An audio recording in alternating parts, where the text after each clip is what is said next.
Let's see if our 30K deal is still in closing. I've got a 30K deal right now. I don't know if it's still in closing though. I'll talk about how we found it.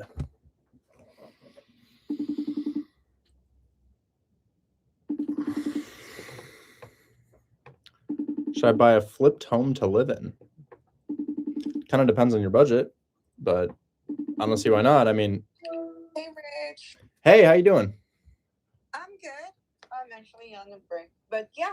Oh, I was just I was curious about the $30,000 deal I sold to Costas the other day. I heard that the seller was trying to back out, but Chris told me that was resolved yesterday. Yeah, it was resolved. Yeah, we're having a walkthrough on Saturday, 12 noon. Okay.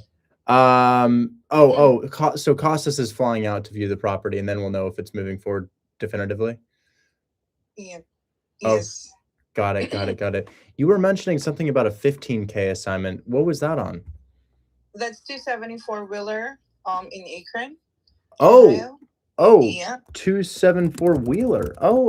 To Kenny's It's private. community. Yeah. That's my deal with Mike. Right. That's correct.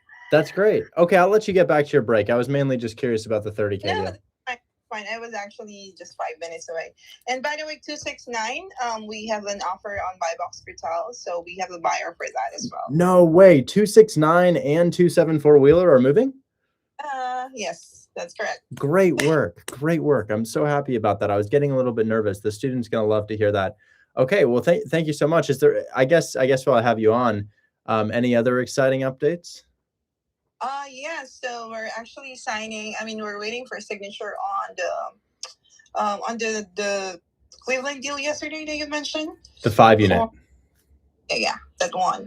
And what else? I think that's it for now. But by the way, we only have one left for the Detroit deal. So I sold one, but just for 3K. But this one actually needs work. So yeah. So I was curious about that. You sold 9 deals for $46,000, but what about the condition? Is the buyer aware of the condition? Are they going to go check it out? I mean, because I heard from Joseph that they may not be in the best condition. No, that's not. I don't think that's the case. But then again, they will be doing an inspection on Wednesday. It's all set up for Wednesday at 10 a.m. according to Gary. So. Wow. Okay. Well, we kind of have to take that one with a grain of salt. I mean, I'm not really sure what's going to happen. I think the condition might be rough on some of them, but they're all contracted individually, so maybe 1 or 2 can sell. Right, that's correct. And also, these are all, most of them are tenant occupied, so, you know. Yeah. Okay. So we only have one left for that, and I told Gary about it, so, yeah. Good. Well, he'll be happy. Anyways, we'll see if those go through. Thanks so much, Shell. I appreciate it. All right. Thanks, Rich. Bye-bye. All right. Bye-bye. Okay. So I wanted to start today with some fun and exciting news. I wonder who has the 5 unit. There's somebody who has the 5 unit. I don't know who has the 5 unit, but I am kind of curious what the seller said about the condition. Anyways, I missed a call from Joseph, so I'm going to call him back. I'm hoping to do my own acquisitions calls today. I'm going to help you guys out, but I'm hoping to do some of my own deals today. Yo. Hey, sorry I missed your call. What's up? I just sent the text saying that, hey, they'll send it from the bank and send proof of receipt of the wire going out. Oh, as of today? Yeah, it probably won't get sent out till tomorrow, but they have to initiate it from the bank. This is the billionaire family I told you about. So it's getting done here in the next hour. Okay, very good. That's why I sent you a screenshot of. So don't send that screenshot to the agent, but that's just, you can let them know it's being sent out. Excellent. Okay. We'll let them know that it's happening. And then we also, that same student had another one that I think you guys walked. It was the one for 140. Was it 141? Yeah, another duplex. I think there were some issues with that one that Mohammed was telling me. I'll have to get a full detailed breakdown of that one, but he was not able to see the upstairs. The tenant upstairs was clearly a problem, and they're only collecting $2,500 a month instead of $2,600 a month. So the rent was different. The rent was not $2,600, it's $2,500. On that one. I'd be more concerned about the condition if it's just $100 difference. For sure. No, for sure. I'm just telling you, that's what it was related to me. So okay. But let me. I'm just taking care of some things right now. Let me take care of this. I'll reach back out to you. Okay. Okay. Yeah. We Sorry. have just a couple of those. Anyways, I got situated on Slack, so we should be all good on that now. Beautiful. Perfect. That's what I was going to say. I needed next. Slack. Yes. I added myself to the server today. Good. That's gonna save us so much time and headache. So great news there. Okay. Cool. Okay. Thanks. Talk soon. Let me hit you up later. Thanks. Bye. Okay. There's probably a couple individuals I should help, but I'm gonna. Guys, I just haven't really gotten a day to demonstrate the process and just sort of. Damn, my screen was frozen for a sec. I was confused. We have Chris to bring up today. You have buyers in Milwaukee. I have my first deals. Yes, Milwaukee can be good. I would prefer creative finance there. I would, instead of cash deals. I don't have a ton of cash buyers there. But I think Milwaukee, Wisconsin's an excellent market regardless, maybe for a fix and flip. But more guys, I would say that if you're outside of like Memphis, Detroit, Cleveland, Birmingham, St. Louis, I would say if you're outside of one of the markets where you regularly see us doing cash deals, it either needs to be at a crazy discount so that somebody jumps on it, or creative finance. So creative finance deals, our buyers cross state lines. They don't care. All of my creative finance deals are owned in different states. Like I think the most amount of properties I have in one state is 3. I think I have 3 houses in Texas right now. But other than that, guys, they're just all over the place. They're in major cities all over the place. It could be Georgia, it could be Indiana, it could be Tennessee. So creative buyers, we don't really have a problem buying all over the place. The $30,000 finder's fee that we got from Costas, he lives in New York, I think. And this deal is in Texas, and I don't think he owns a lot in Texas, but it's just such a good deal that they're willing to make it happen. So, if you're tired of canceling contracts, note that it's easier to get a cash deal under contract, but it's less likely to sell, and that creative finance is much more desirable when it comes to on-market deals. Anyways, I've got a couple people to bring up here today. One of them is Chris. Now, it just says Chris. This is the guy from Nigeria. He has a realtor is waiting for us to sign. Seller is ready to sign. Great. I guess I'll talk to you really quickly. And where's the guy, Chris? He's from Nigeria, and we were going to talk today.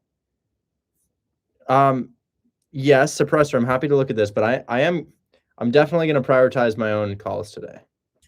I'm definitely going to do that. Brock, we had a deal as well. I guess Chris is not here. So Ziad, hopefully. Yeah, hey, Rich. Hey, yeah. So I'm nervous about the condition of your property. So I told them that we were going to send our buyer there, and I don't really know what the buyer's feedback is going to be, but you're saying he's still down to sign? Yeah. Okay. He told me that he's waiting for our signing in that contract. I have sent him the sub to addendum and the updated contract, and he is just waiting for our sign, make his seller sign as well. This is from 2 hours ago. The last update I remember was that we were trying to get my TC team to put together the terms that they wanted into a contract. Yeah, exactly. Did they do that? Exactly. Yeah, they did. Good. I'm glad they did that. I spoke to, I believe, let me tell you his name. Yeah, Sherwin. I talked with Sherwin regarding this contract, and he updated the contract and sent me the sub to a dum-dum contract. And I sent this contracts to Tori, and he is ready. He's just waiting for our sign. Oh, good. Okay. So let me see if I can find this, because I don't know where or when it was sent to me or by who. Yeah, I have sent you an email with both of the sub to addendum and the contract, the updated contract as well. Oh, good. Wow. Thank you so much. Very helpful. So this address, I gotta find it. What's the street? Avenue J, right? Avenue J? Yeah, Avenue J. Yeah. AVEJ. Avenue J. Contract. Avenue J. Sub to addendum. And the purchase and sale agreement. Okay, so they haven't signed the contract yet, or have they? Yeah. No, they didn't. Okay. They just, Troy was waiting for your sign, and he will make the seller sign as well today, I believe. Okay, I don't see the updates that he put in here. Are the updates that he requested for the contract on the subject to addendum? Yeah, the update is gonna be the section 1.14, and then additional terms and conditions. Sherwin added everything the seller was asking about, and he was like asking about the subject to addendum. See attached. That there is no attachment in that contract, so I sent him the subject to addendum individually. Okay, we'll see if he's okay with this. I don't know if he Yeah, he will told be. me it's okay. Yeah. Oh, he likes the contract. They're okay. Yeah, he texted me back once I sent him the contract. He told me we are good to go. He just waiting for like to sign the contract. I will make the seller sign the contract as well, and we can start the inspection. Okay, buyers will be interested in this, but I don't know what the inspection is going to yield. It doesn't get inspected like a cash deal. It's not the same. They just want to walk through it. I think it's okay to contract this deal, but I'm not really sure what's going to happen given the condition. If the condition were a little bit better, I'd say, oh yeah, 100% sale. So somebody will be interested in this, but I'm not sure what they're going to say when they learn about the condition. So I prepped the agent for that this morning, and I was like, hey, like, look, I don't know what the extent of the damage is. We're going to send our guy in, and then hopefully if it's okay enough, we can move forward with this. But I just signed that. I'm going to send it back to you. Will the agent respond if you send that to him? Yeah, I sent everything. He told me, gee, he's just waiting for your sign. Okay. The contract. I will make everything like. I just signed it. I'm signing the addendum right now. And then when the addendum is signed, just go ahead and send this over to the agent to get signature. He was asking, I believe, in the buyer initials. I don't know, like, why he is asking about that, but I think the contract is not signed yet from your end. Okay, I just signed it, and I'm sending it back to you now. Okay. All right. Today is June 11th.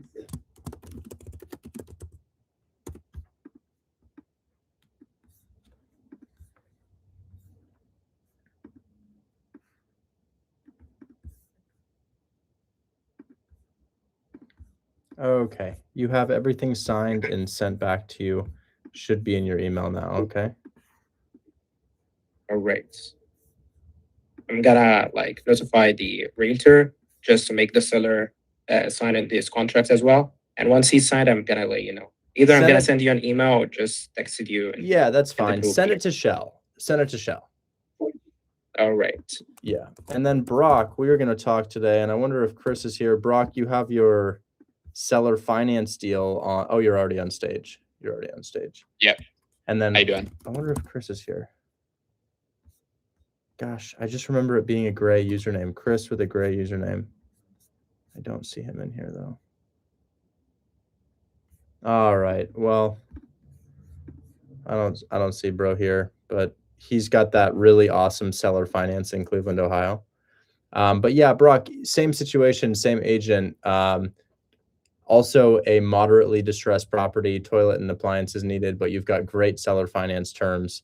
The buyer I talked to yesterday isn't a serious buyer. They're like, well, I probably need a little bit of time to think about it. I'm like, oh, we don't have time for that. So I'm going to send this to my team and see if they can market it. Did that get signed, or what stage are we at for that, Brock? So Shell signed it, I think on your behalf, but the seller should be signing it tonight. Troy said he would call me back in about an hour. So they should be signing it soon. Oh, good. You worked with But my he checked team out the contract and said it's good to go. They signed. My team signed for me already. Yeah. Perfect. Albert, I don't know if Hold My Hand Wholesale Group is down, but so you're all good, Brock. We're all caught up. I just wanted to make sure you're taken care of. Yeah, we're all good. And I also have that Grand Rapids duplex that we were talking about before. Grand Rapids duplex. The TAA with the 50, there was 10K down. The duplex in Grand Rapids. I vaguely remember that. That one's in escrow right now with Gold QTC. Oh, has a buyer been identified? Yeah, so I think it was Saeed was the buyer. Oh shit! Wait! I want to make sure that that's taken care of. So that's moving forward. Is earnest money in? No, not yet. We had another buyer interested as well that was going to pay a higher assignment. So I think they're waiting for him to send the EMD, but I think Saeed is like a backup option. Yeah, Saeed is reliable. I've done like 10 deals with him. Yeah, maybe we should just go with him then. Let me ask about it. What street is that on? It's 934 10th Street Northwest. 934 10th Street. Is it okay if I share my screen on this? I'd love to show Yeah, everybody. for sure. Yeah, we're under contract. Yeah.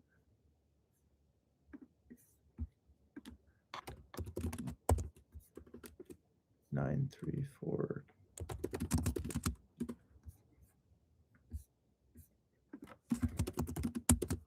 What was my feedback on this? Did I like it?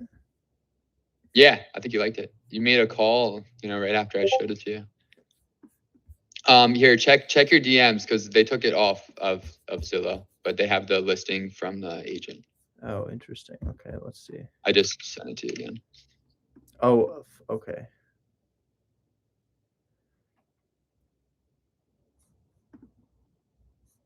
I guess I'll oh, I see. Oh, cool. Nice. Yeah. I was having a hard time. I was just seeing this photo. I was like, damn, what am I even looking at here? But I see. Yeah, great. What kind of terms do you have on this again? 10K down, taking over the mortgage. It's a high rate, but it cash flows. It's $2,800 a month PITI and then $3,300 cash flow. It's got tenants until next April. Section 8 upper and lower. I remember. This is the low entry one with not much cash flow. What was the rate on it? 7.75. Pretty high. Ooh. Okay. Let me ask Shell what's going on with that. Because, dude, I'll be honest, I would not buy that. But I do see people. I do see not the rate. I don't care about the rate. I care about the cash flow. I do see people pulling the trigger on creative deals that don't make sense. This is the interesting thing, guys. This deal does not make sense. It just doesn't make sense. But it probably will sell. It'll probably sell. Why? Because it's creative finance and it's that good. People just love this shit. So why am I like, oh, that's not that good? Well, your tenants pay $3,300, right? And you pay $2,800. Rental properties usually have a 20% expense margin, maybe 15, maybe 25. Pace says 25. 25 is probably closer to accurate if I'm being real. So if you're a rental investor who actually knows their shit, you're going to be like, the difference of 28 to 33 is a break even, if not lose money difference. However, I see the most stupid creative deals sell. It just doesn't make sense. It's just like, why did you buy that? But the fact that it's 10K down and no qualification is phenomenal. So let me ask Shell one more time about this here and see if that's getting. Dude, I'm gonna be very happy for you if you're getting traction on that. That would be pretty crazy. It would also speak to how good creative is compared to cash. But at the same time, I get very excited about a cash deal. There's so many new duplexes. Hey, quick question. Did somebody actually want this deal right here? 934. It's the duplex in Grand Rapids. Yeah, I think this was already assigned. Wait, hold on. I can't believe it. It's kind of a bad deal, but it works. Yeah, actually, Brock found a buyer for that one, and we also have a backup buyer for that. Yeah. Wow. Okay. Is EMD submitted? Not sure because I think Brock only like avail RTC servers because he found a buyer for that. Oh, okay. Well, if he's doing the deal himself, then he just needs to find out if the buyer will submit EMD. Right. Okay. Yeah. That's fine. I thought we found a buyer. No, he found a buyer. His buyer is actually on 20K and we're only on 15. So. Well, good. I'd want him to make the most he can. Right. All right. Mm-hmm. Well, I guess that's just for him to figure out then. Right. That's right. All right. That's all. Talk soon. Okay. Bye-bye. Well, yeah, if you found a buyer, great work on that. And I would definitely, you've already submitted it to Gold Key. Just follow up with your buyer and say, yo, is EMD in or not?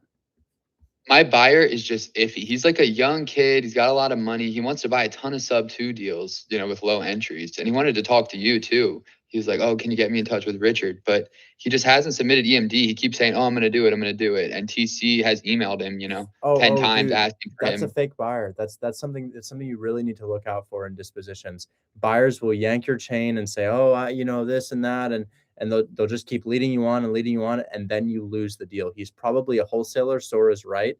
I would 100% recommend going with the lower buyer who's ready to submit EMD. Yeah, I agree. Yeah. I mean, it's my first deal, so I would just love to get it done. I don't even need the crazy assignment. Yeah. Okay. I'll text Shell and just tell her. Brock's buyer isn't real. We should use ours. I think it's great. I think it's great that you found a buyer, but do be aware of that. Do be aware of the there's just so many fake buyers out there, man. Yeah, I found him on Facebook. I mean, it's just he's just kind of yanking my chain, like you said. But yeah, Troy just texted me that the sellers are about to sign that 10K down seller finance one in I feel Alabama, good about in that. Bessemer. I feel good about that one. I know it needs a little bit more rehab, but it looks clean. It looks to be clean, so that'll gain interest from buyers. And then as to whether or not they're willing to pull the trigger, we'll find out when they walk the property. But hopefully they are. All right, sounds good. Hey, first two maybe. Let's do it. I'm excited. Thank you, Rich. Absolutely. And Bridget, this is good. This is interesting to me if you have something like that. I'm definitely going to do some calls today. I just want to talk to these three people we have left: Bridget, Suppressor, Sora. Sora, what's going on, man? Yo, what's up, man? I don't want to take too much of your time, but I just got a newly renovated duplex under contract, 25K off list price. Probably it has no air conditioner and it's like a 28% cash on cash return market rent. With Section 8, it's like 42%. I already sent it to Almira, but I wanted to run it by you. Maybe, Joseph might take it, one of his crew members. But Yeah. I'll send you all the things to you. Okay. I'd love to check it out. And then Suppressor and Bridget, get your deals ready, because I intend to call today, guys. I want to call and pull a deal today. I've got a lot of leads. I want to ask some questions. Hop in the Discord, man. That's how people are talking to me. I got people on TikTok and Instagram and YouTube like, how do I talk to you? How do I talk to you? Meanwhile, there's just a line of different people every day talking to me. The way to do it is to be active in my live stream chat. So if I see somebody who looks like they need help and I have the availability to bring them up on stage, we'll bring them up on stage. I'll look at their deal. I'll give them feedback. And if I really like it, maybe I'll buy it myself, or I'll see if I can find them a buyer. Guys, I am needing 2 more duplexes in Detroit, potentially 3, potentially 4.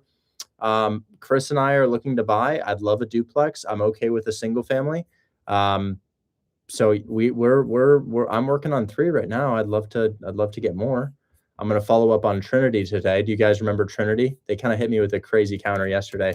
Trinity was listed at 80,000. I hit them with 55, and they said my seller could do 75. I'm like, come on, man, 75. You're listed at 80, and it's been 2 months, and you won't go more than 5K below list.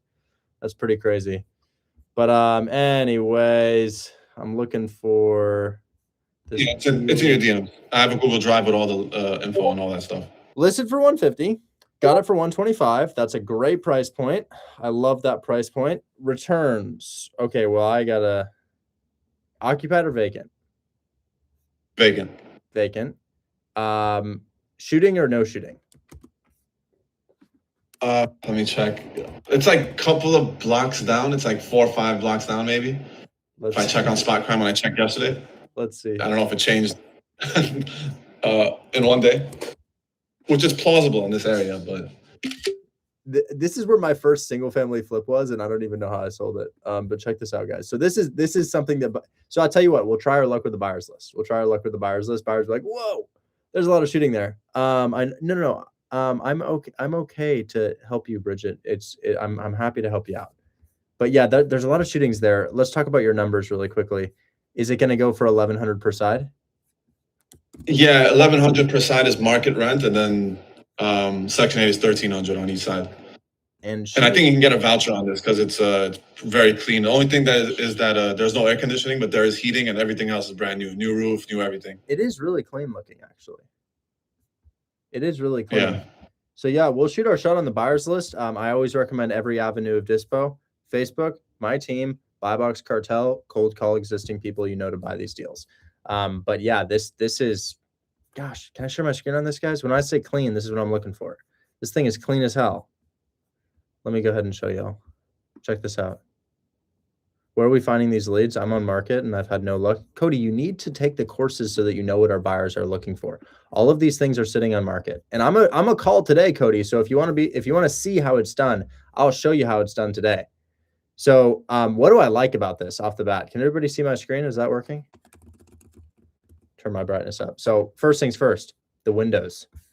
Really nice. These are newer windows. These are vinyl windows. These are new windows. Second thing, the roof. Great. No sort of peeling paint, nothing around the windows. Siding looks good. This shit under the, I don't know the name for that. Flashing maybe, I'm not really sure. But that under the roof is looking great as well.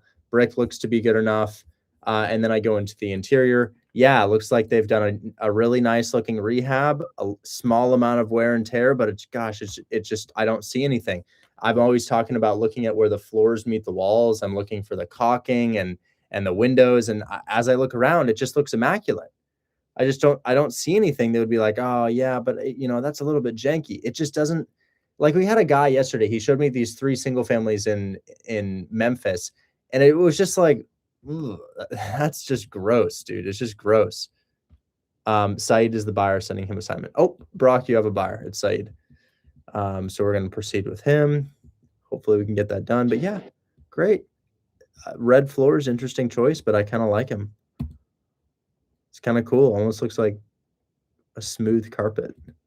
Maroon floors. We'll take it. Wow, great new deck too. Excellent. Yeah, no complaints about this. The only thing that I don't love is the violence that's right next door. That's the only thing. Me too. And for everybody listening, 48205 and 48206, not our favorite zip codes. I know because I did a flip.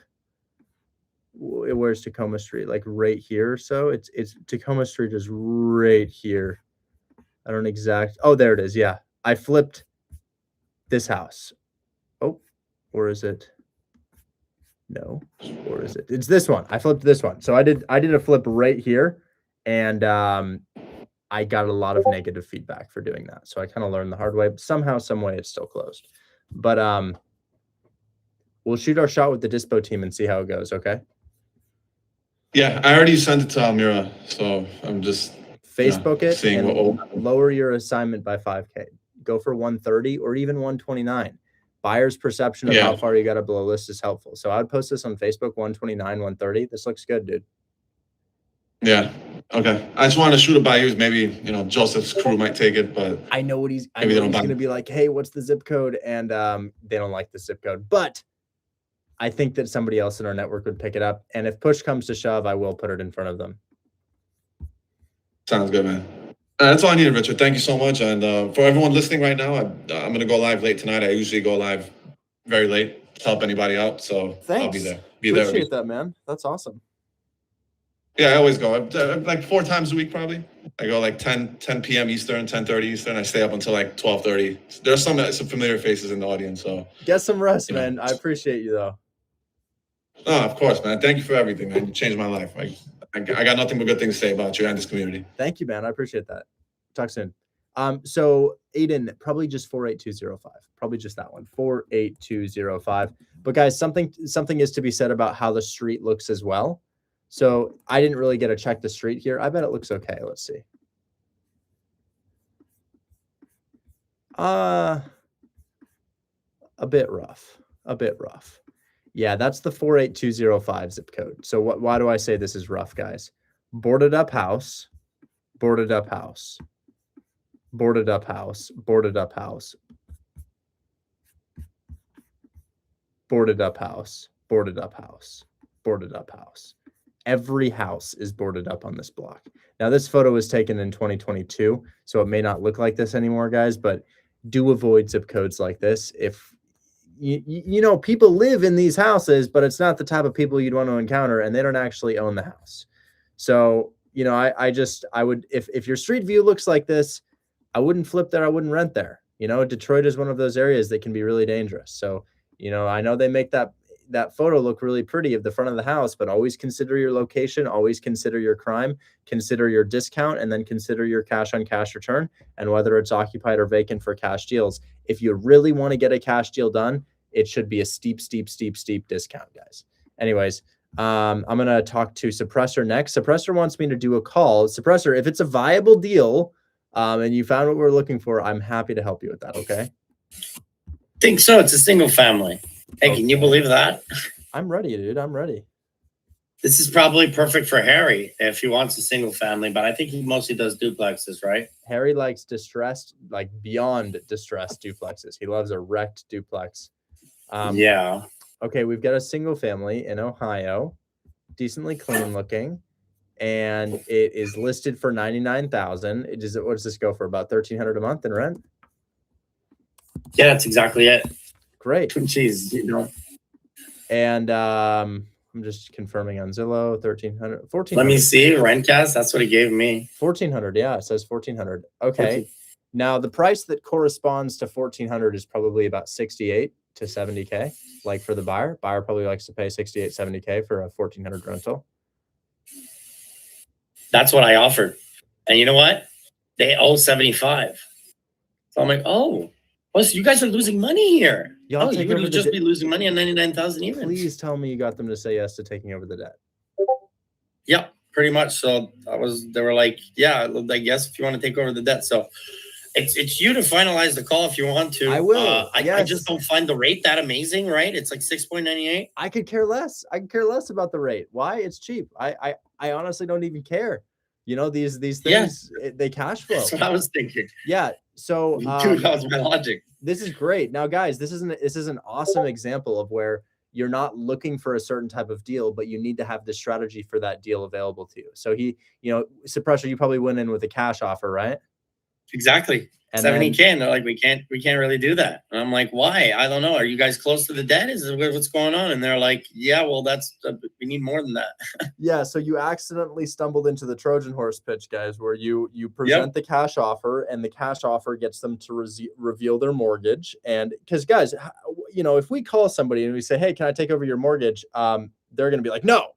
But if you call somebody and you make them an offer and you try your best and they're like, hey, I would take that, but this, now they see the need for your offer and it makes a lot more sense to them. So this is great.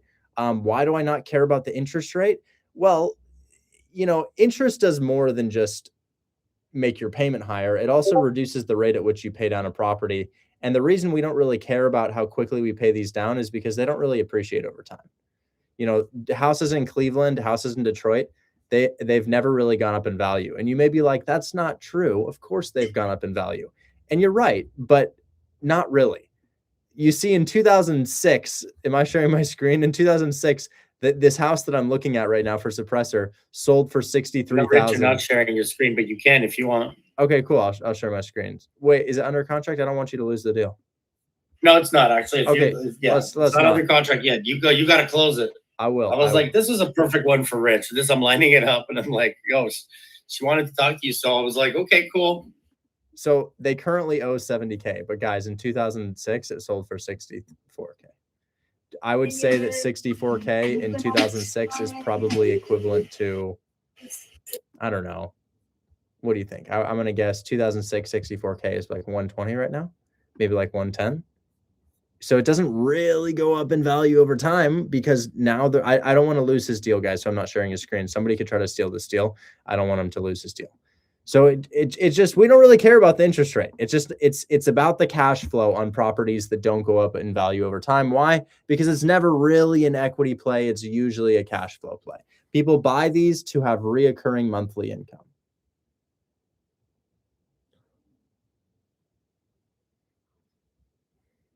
So yeah, let's give them a call. Hopefully it's a reasonable call. Did you just speak to the realtor with the phone number on Zillow? Yeah, well, that's the number that she reached me back at too. So it's her cell phone. We've been texting. She said, okay, honestly, Rich, it was like, they will not accept seller financing. And I'm like, well, there's more than seller financing in the world. There's creative finance. She's like, what do you mean by creative? I'm like, look, maybe we can even offer above asking price. He wouldn't be opposed to that. And then she's like, no, he would not be opposed to that at all. And then she said exactly the words that I wanted to hear. But what are the terms?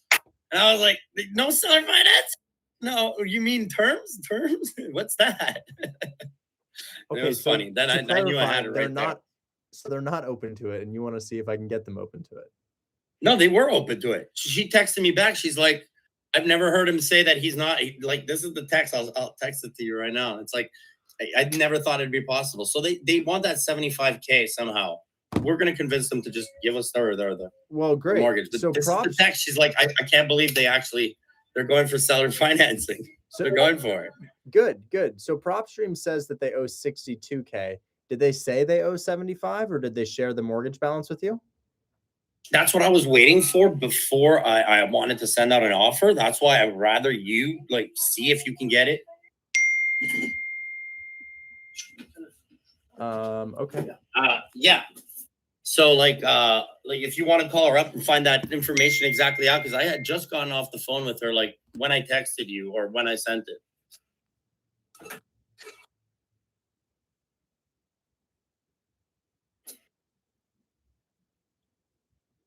This is the most they've ever budged as far as seller financing goes. So I love that. Convincing them that they weren't, that's the best feeling when they're like, no seller financing. And you're like, really? Okay, cool.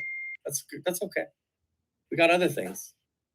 And that's when I Trojan horse pitched it. When I was like, okay, well, cash offer 70K. And then she's like, we can't do that. I'm like, oh, okay.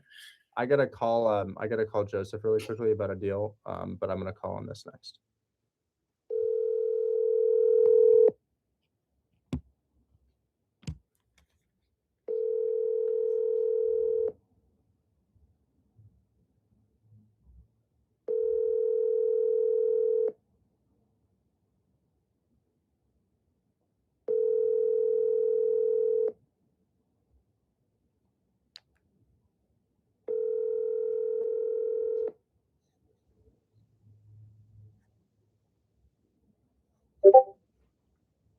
Please leave your message for 4.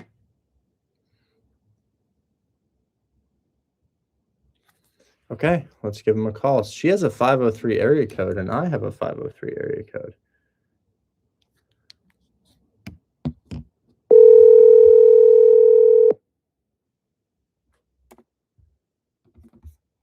Hi, this is Nikki. Hey, Nikki, my name is Richard. You were speaking to my partner, Chris, in regards to the, geez, I'm going to butcher this name. Pythias. Pythias, yes, Pythias Avenue in Cleveland. I saw your area code. Are you from the Pacific Northwest?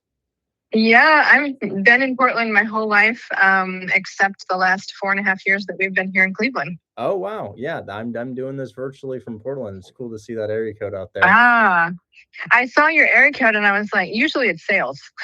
Right. But he did tell me you were going to call. So I was like, okay, I'll answer it. Yeah. So we're just calling to, we're not cash flowing with these high rates nowadays. You're getting still 7% on these investment loans. So sometimes we try to take over existing rates, not because they're necessarily lower, but more so because the taxes don't get reassessed when we take them over. The taxes get reassessed real high in this Cleveland market. So yeah, we wanted to see if we could kind of take over your client's obligation on the loan there and pay him a price that makes sense for that. I think 75 was thrown out. Yes. And then they, like, if you want to just do cash, they were hoping you'd come up. I think they said to 85. I do know, like with someone else, they had said, we'll do 82 if it's just like straight cash and you walk away. But I mean, we've had, I told your partner, like probably at least 30 people since I listed this thing. Try to do seller financing with them. Yeah. I mean, everyone wants seller financing. Yeah. And I understand, but this guy's an attorney and he just has a litany of things that he's like, these are all the things that can go wrong with this. So I'm not doing that. Okay. Yeah. So I guess the only option that would be on the table is, so they're not open to anybody taking over their debt. So that I'm understanding that correctly. Well, hold on. Let me put you on speaker here because what he texted was, let's see, slightly different than seller financing. Yeah, he said, what if we give us 75 at closing and the rest is seller financing for a total price of 90K? Is that what? So that's what my seller said. So then they are only financing 15K. That's like the most I've ever seen them bend. Interesting. Okay. The way that I was going to do it is I was simply gonna put the property into an entity like an LLC or a trust and buy Right. that entity for the difference between the price that they're okay with and what's owed on the mortgage. So let's say 62K were owed on the mortgage, and let's say the price that they really were attached to is like 77K or 78K. We'd give them $15,000 to take over the obligations on that mortgage, and the effective offer price would be what's owed on the loan plus the down payment that we're giving them, and then there wouldn't be monthly payments beyond that. I see. Because I don't Yeah, know if I we mean- have room to make them additional monthly payments based on what the rent is and what the mortgage sits at now. Yeah, and if you were to do like CMHA, which is the Section 8 here, you should get close to 1,400, if not Yeah. a little more. Oh yeah, I saw that. It's great. And I mean, this house in particular, I really don't know why it hasn't sold. Besides, they listed at the shittiest time ever. And then their sewer stock completely froze up because the heat got left off by the property manager. And so they had to replace that in January. So it was just pretty much a shit show. Oh my God. Okay. Yeah. It's close to the water. It's in an area that is definitely up and coming in the Waterloo Arts District. Have you been here? No, Or no? no, I haven't. I Oh my just got God. back from Okay. Detroit, so kind of a similar area. Yeah, similar. I love, like, it's not so hidden anymore, but you know, it's a total gem here. Oh, good. I'm saying this as a, you know, Pacific Northwester. But yeah. So yeah, on this one, I think the offer on the table for us would be that scenario of taking over their debt. It does relieve their credit score, but I know it's kind of a unique method of sale. Is that something you think is worth presenting to them? I mean, I think if you want to put it in an email that I can send to them with your phone number, I just feel like they need to chat with you, you know? Sure, yeah. And I know that's like probably against all these, you know, most realtors don't like that. But I think in this situation, like they need to hear who you guys are. I think hearing voices is big, you know, and it's not just like I'm some scammer, because there's a lot of those as well. I could also connect you with the seller in Cleveland who's already entered into this method of sale. So yeah, they'd speak to them about their experience and kind of how that went for them. So I can send you over an address and seller's contact information for somebody who just sold, not just, probably in the past year, sold their house like this. Okay. Yeah. So yeah, I guess what I'll do is I'll send you an email outlining the offer. Are you guys doing just flips or just ones that like need a little bit of work before getting Section 8? Like what all are you looking for? So I would say my favorite thing to look for in Cleveland is likely a distressed multifamily, like one of those duplexes that's not condemned. So one of them that, you know, we can do a heavy rehab, but the condemned is hard. And then I also like the opposite of that, those really, really turnkey duplexes listed anywhere from $140,000 to $180,000. So those are interesting to us. And then anything I can get on creative financing terms like this one, where we can take over the debt, is also pretty interesting as well. Okay. I have a single family in Shaker Heights. That's why I was asking. Yeah, single family, if I can do creative on it, yes. If I can take over their mortgage, yes. Not so much for flipping or renting. I guess rentals do happen from time to time, but they really do have to be at the right price point because of these high rates that we're seeing. So duplex preferred, distressed, or turnkey. Okay, that's good to know. Yeah. Okay, well, let me go ahead and write this up. Send me an email. Yeah, give me as much information as you can. Let them know that you're happy to chat with them. Sure. You know, I will send it on because trust me, I want this one to be done. Okay.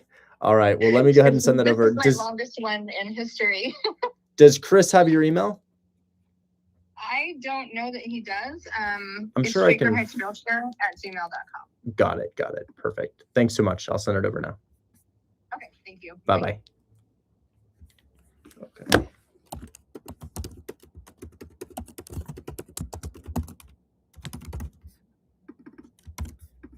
Akalaka. Well, I don't know if she fully understood what I was saying here, but I will shoot my shot in explaining it. Can I get your email, Chris? Yeah. Let me text it to you. And then I'll get her a different seller that's done this, because I just sent that over That was fire, Richard. That was fire. It's like that's like the old school Richard we saw him convert them. Oh, this would only work as a mortgage takeover. And I think she understood. She just wants it done. Yeah. I've got this seller who would probably be willing to speak to them. Paul. So that's 17006 Paul Drive, Cleveland, OH. Seller that sold via this method, and then we'll send that over, and then good evening. What was her name? Nicole. Oh, Nicole. Is that it? She went by Nikki. No, Nicole. Yeah, Nicole. I'll call her Nicole. Good evening, Nicole. Thanks for your time today.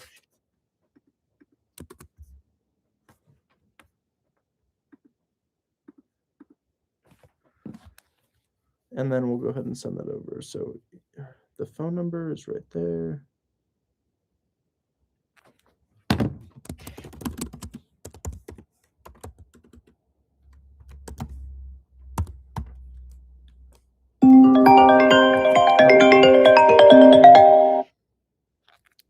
Hello. Dealing with chaos, man. So first off, sorry on my part for any chaos, but also I got to take care of Quaid on some of these communication lines. So that's why Slack is going to be very important. On Strathmore, Quaid was looking at it. He goes, it was my fault because I told you it wasn't a deal breaker if we didn't get the 6% seller credit, and that's why we have to include Quaid on this because he's the one that's handling communication with the clients and the realtor and the broker and the title company and all that stuff. Quaid told me EMD would be in today, and now I have to tell him. Now what happens is the wholesaler is mad at me, and then the realtor won't work with us anymore. And because I told them about an hour ago EMD would be in as Quaid. So your buyers aren't really ready to buy houses that cash flow at 20%. No, they are, but the repair that the money's got to come out to repair a lot of the stuff on that property was the issue as well. So this one, I think they bought it as it is and did nothing. It was sitting at 17.6% ROI. Okay, so that's before you had. If you looked at did you look at the inspection report that Quaid sent over you on this property? No, the only thing that we can do is reduce the assignment. That's the only thing that we can do to help with the seller credit. I don't think we can get it to 6%, but I could probably take $2,000 off of the assignment fee that they pay. I think what 6% on this deal would have been like what, 6,500 or something like that. I don't know, but we're not making 6,500 on it. No, I know. Trust me, I know. The issue is the deal on the repairs that's going to have to be made on that. So if you saw the inspection report, you could see like where Quaid was coming from. We do have the inspection report. Okay, well, I guess you do have it. It was sent over to you. Yeah. Yeah, I remember you said you were going to send it to the realtor, and that was what we did. We did do that. They said no. Yeah.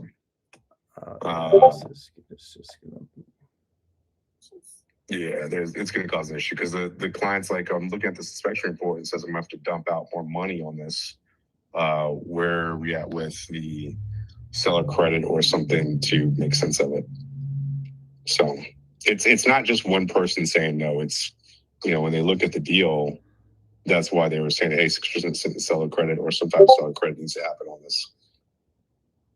Very frustrating, I know, but that's kind of where we're at with this property. Okay. All right. Thank you. All right, let me know. I look terrible in front of 500 people, but that's cool. That's cool. It's chill. These things happen in real estate, as you know. These issues do come up. No, they don't, Joseph. Because when I call you and I say, "Hey, are you sure it's okay for me to tell them that we'll submit EMD today?" and you say, "Yes, it's okay," I tell them that, and then Quaid says, "Yes, it's okay," tell them that, and then I tell them that, and then an hour later, it's like, "Oh, just kidding." And then the thing that I double checked on was, is the 6% credit a deal killer? Because it's unlikely that we're already under contract. And you said no. So it's not a communication issue. I over communicated on this. And an hour ago, I was told to tell the agent this, and I did. And now I have to tell them something different. And it's just now we're here. Yeah. it's just massively unprofessional, embarrassing, and kills a relationship of future business. Yeah. So yeah, I don't know. There's not really, we'll see. They're gonna yell at us and we'll eat the yelling. Yeah, this one's hard. No, I understand that. There's, make some okay, phone I calls. will relay this to the agent and yeah. All right. Thank you. Thanks, bye.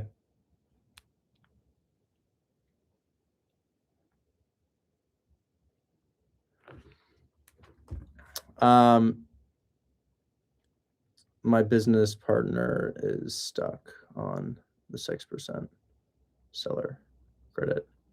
They told me they'd submit EMD, and now this is becoming an issue. We can cancel if you'd like. I'm really upset that they told me to tell you that EMD would be in today and now are changing their mind. This ultimately comes down to the issues we found in the inspection report. I asked them if it would be a deal killer to not get the 6% credit, and they said, no, it's fine. Now I'm hearing this.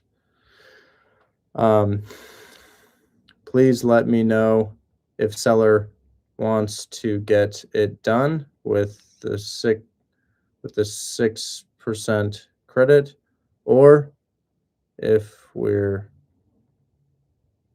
canceling. It's just my absolute least favorite thing to do. It's just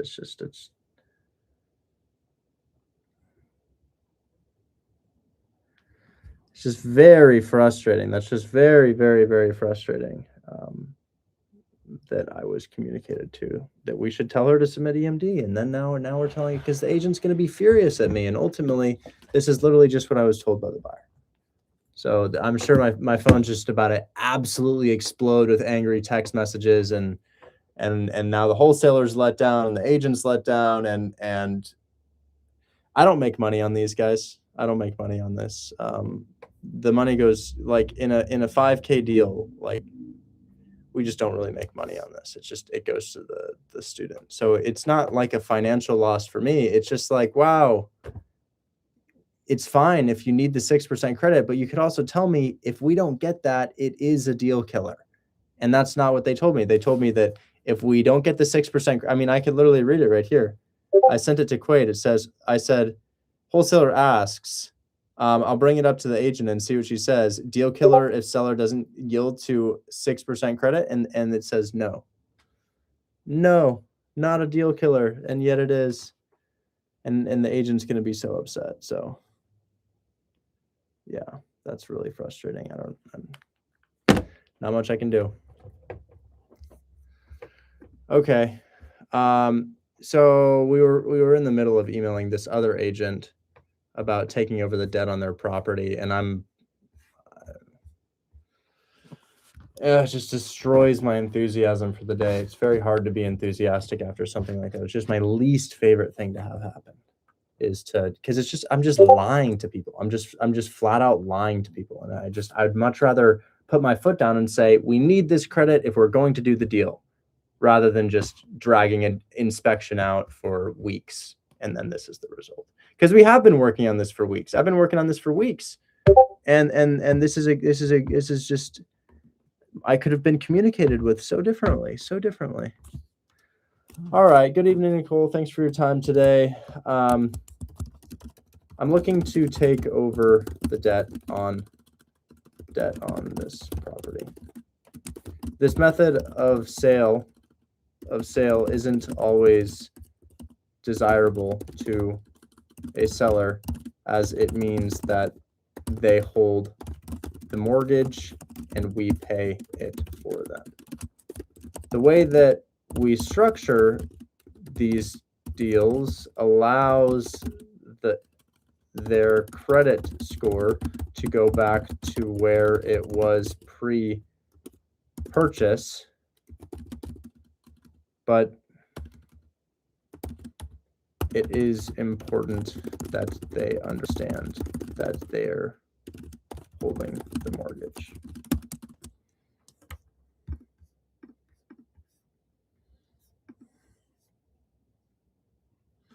Okay. I'm willing to offer $15,000 on top of what's owed on the loan for the right to make these payments.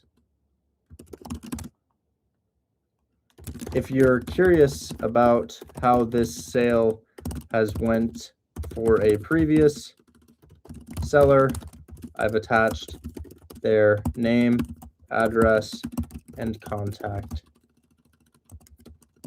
information below. I sell my own houses like this, and the recourse I have for the buyer is that, well, that's a bad run on. I sell my own houses like this. I sell my own houses like this, and I structure them such that if payments are missed for a period, well, I can just say for 2 months.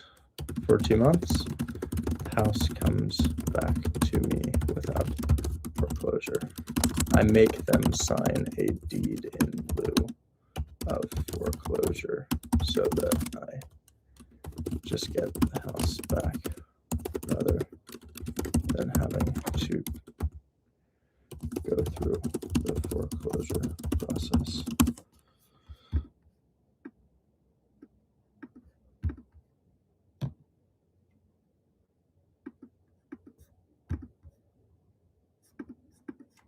Okay.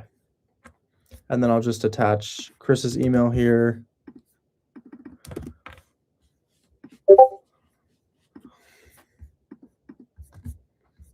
And then we'll also grab the previous seller's name. So we just did a deal on, let's see, this is Palda. We want to find out who previously owned Palda so that we can attach their contact.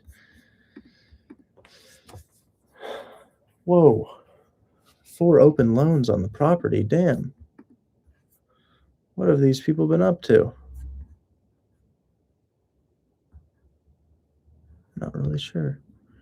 This is Charles Holmes. Charles Holmes.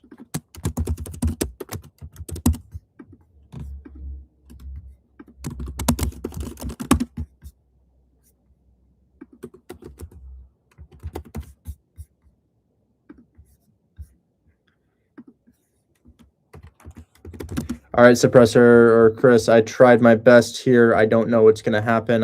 I've been pretty transparent with her about this method of sale, and I don't know what she's going to say. So we'll see. Well, I'm sure you got this in the bag. And plus, right now, I'm working another hybrid deal right now, the same kind of structure. But this one has just a little more equity. So this one's a little harder. The one that I just sent you, I'm having Claude really work it out. I'm like, what's the best here? So I found out some good offers that could work. So, and also big news. I bird dogged my first deal in the sub 2 community. It's supposedly a nice assignment. There's a lot of money there. So it's on an $8 million deal. It's done, Rich. It's just now we got to wait for escrow to be closed completely. Okay, great. Well, I'm really happy to hear that, man. Congrats on your first deal.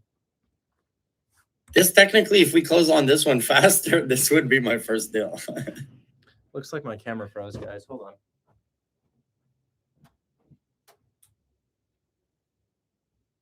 I'm running my offers that I made through Claude to really see like how I can make them any better.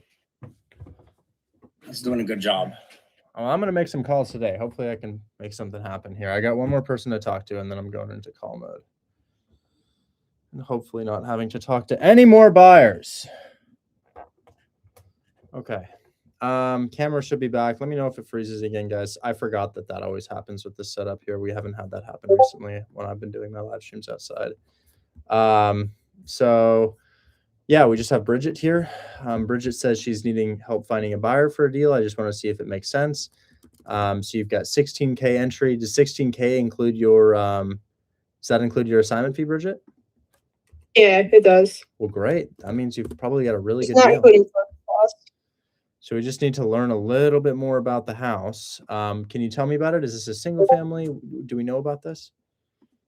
It's a single family. It was rented for $1,661. The pictures are not on Zillow. They're on Realtor though. Okay, they're on realtor.com.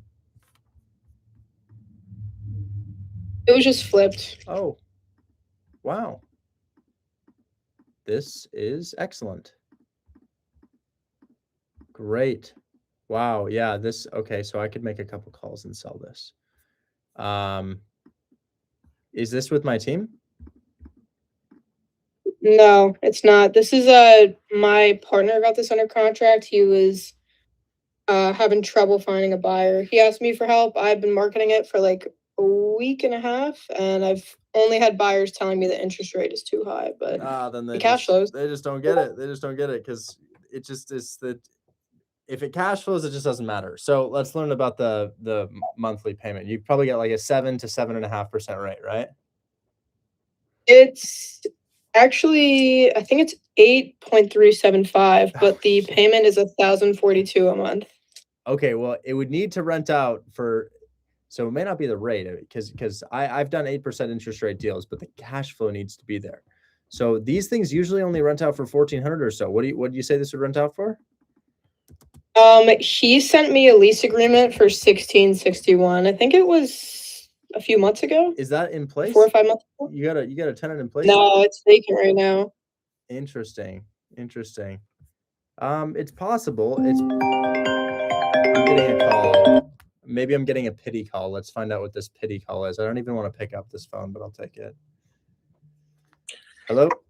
Hey, just give you a call to kind of soften the wholesaler having a bad experience because I want him to feel good with us and you, obviously. Do you think you'd be all right if I zelled him over $200 just for the thing going sideways? Oh yeah, he'd love that.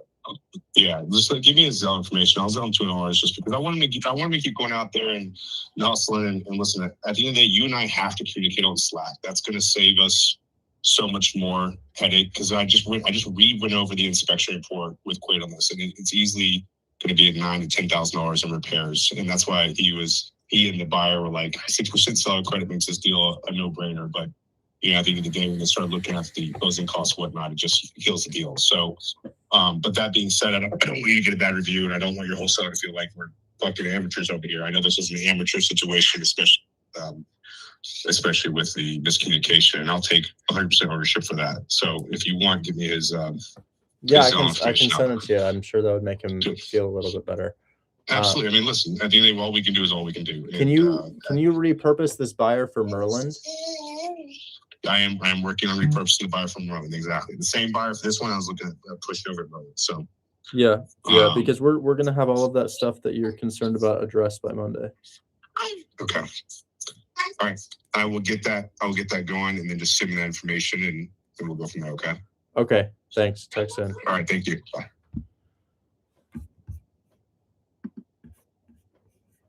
It's not Sue. It's not Sue. It's Marquise. Marquise, what is your preferred payment method? This buyer feels bad and wants to send you money. I do want to talk to Sue. Sue, what's going on? And Bridget, we'll keep talking, don't worry.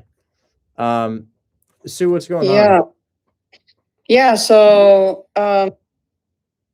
they told me yesterday that they would put EMD in, and today the buyer simply didn't do anything.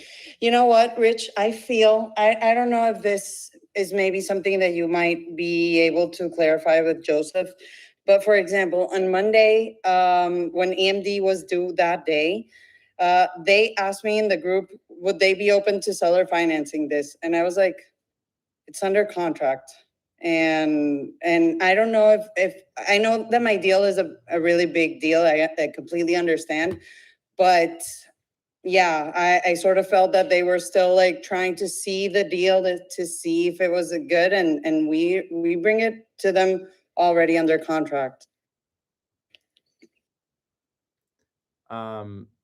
Yeah, I don't know what I can. That's just my feeling. That's just my feeling, and maybe something that you might be able to clarify with Joseph. Maybe it's because of my deal. I don't completely I don't fully understand what you mean, but yeah, it's not good to try to change a deal to seller finance after we've already agreed to terms on this. I'll prod one more time. I don't really even want to speak to them, but we'll find out. It was with Quaid. Quaid was the one who told me that today EMD would come in, and apparently the buyers didn't. Let's call ghosted him and for find out. the Let's whole call day. and find out. Let's call and find out. Yeah.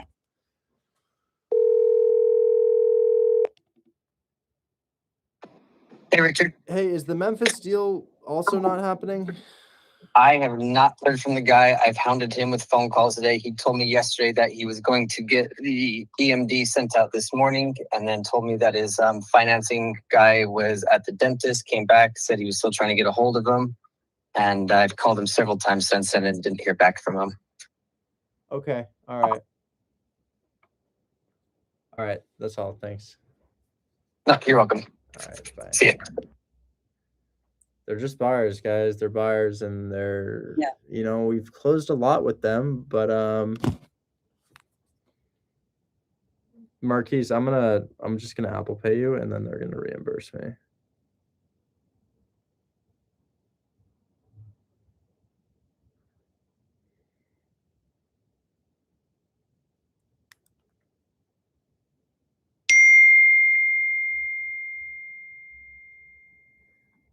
Joseph says the deal is not dead per the buyer. We are waiting on confirmation of them sending out earnest money.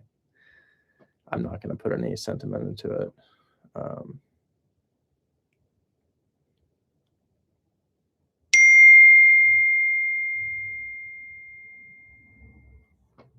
Yeah, I mean, I guess it's nice that they're sending him $200, but I just that's not how I want to do business at all. Frustrating as hell. Okay. So yeah, I mean, I don't know if they're going to submit EMD on that. Hopefully they do. That would be really nice if they did.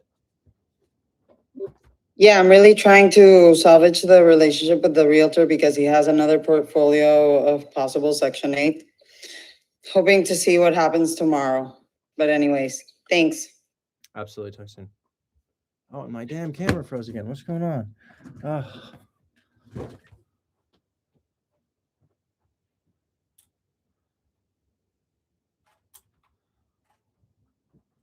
Well, at least Mike's deals are going through. Mike has a massive come up. I think he's like looking at 20 something thousand, 15 on his triplex, and then maybe 10 on the single family. Bridget, I already spoke to Bridget, Eric. We just need to help sell her deal.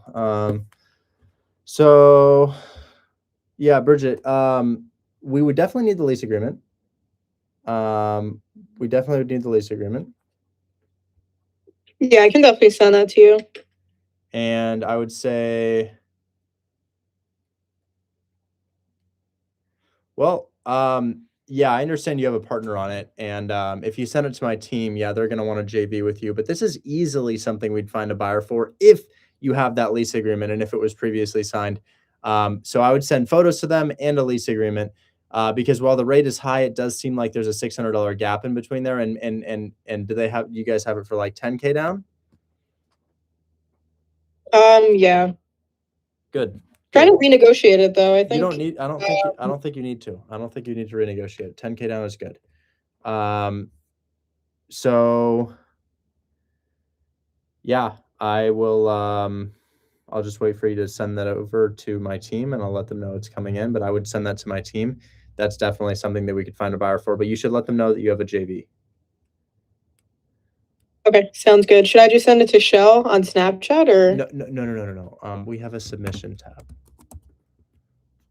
Got it. Yeah, and Send it there. yeah, and you can text her on Snapchat and let her know. Cool.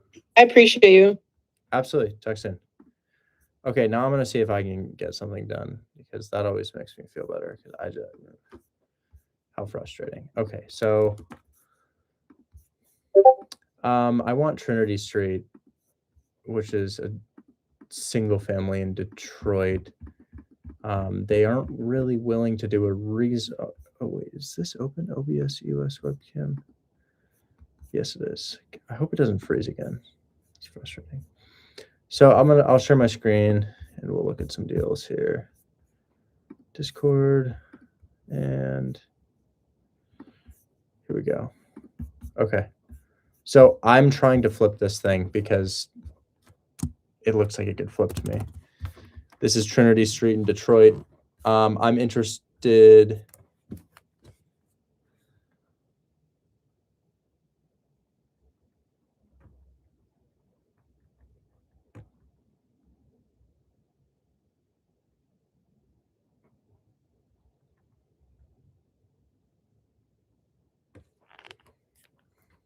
I'm interested in this because of the street view. I'm interested in this because of the high ARV, but I'm not interested in buying it at 5K below list. I want to be farther than that.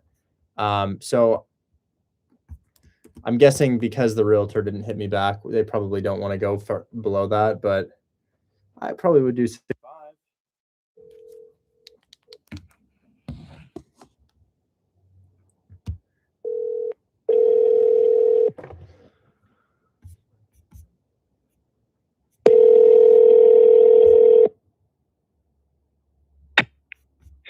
What's up, Rich? Hey, I'm wondering what do you think we could get Trinity for? I do really like that one. Trinity? Yeah, the reason I'm out. Yeah, he's at. Sorry, go ahead. Go ahead. I'm just scared to flip a Oh, you go. single family. I'm flipping. Tracy is my first single family flip. I've been flipping multifamily there, and I've got a great list of buyers who eat up my multifamily no problem. I'm at the mercy of the market for single family, and while I see comps for 200, I want to be safe and I want to price it at 170 or 180 because I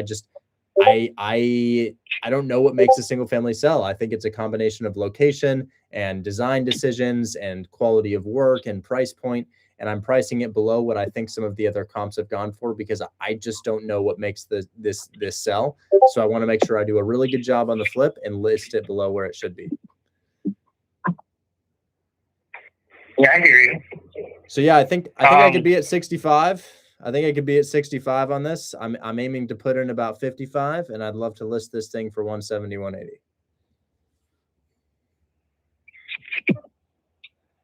Okay, so you're at 65 now? Yeah, I think 65 is still makes sense on this thing. You think we could get them to meet me around 65? Honestly, no. He's pretty stuck at that 75 number as of right now. Damn. Okay. All right. Well, I tried. I guess I'll call in a month if it's still here.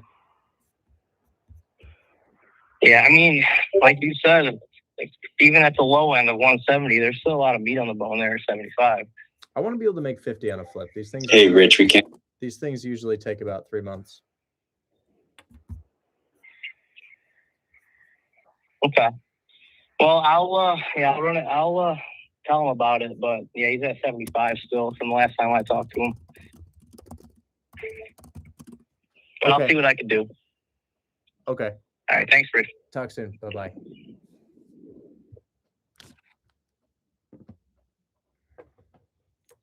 Is the audio messed up?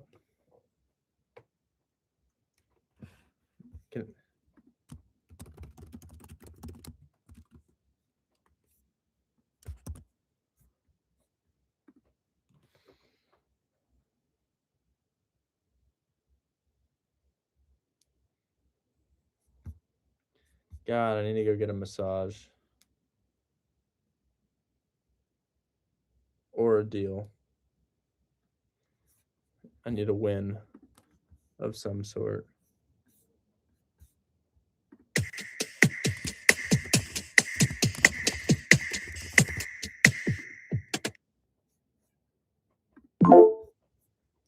Is the audio working? Cool. Yeah, they're pretty firm. I don't know. I think the numbers are still there. He is right. He's right. I just maybe for ego purposes, I want a discount. I want a discount, and maybe that lets you into the mindset of other buyers, but I don't want to pay 5K below list because I know I can get deals further than 5K below list.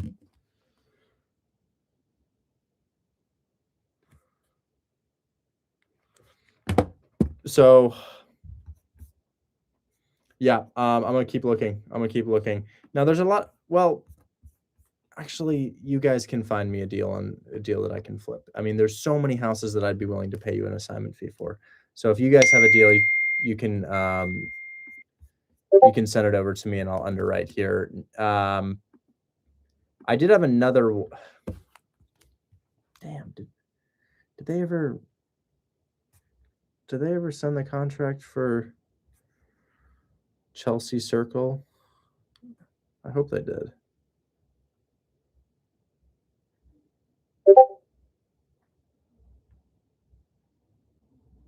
Wow, they didn't.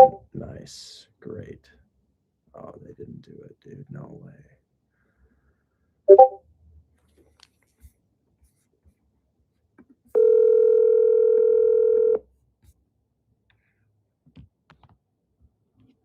Carlos, I haven't been able to reach out recently. I've just been too busy.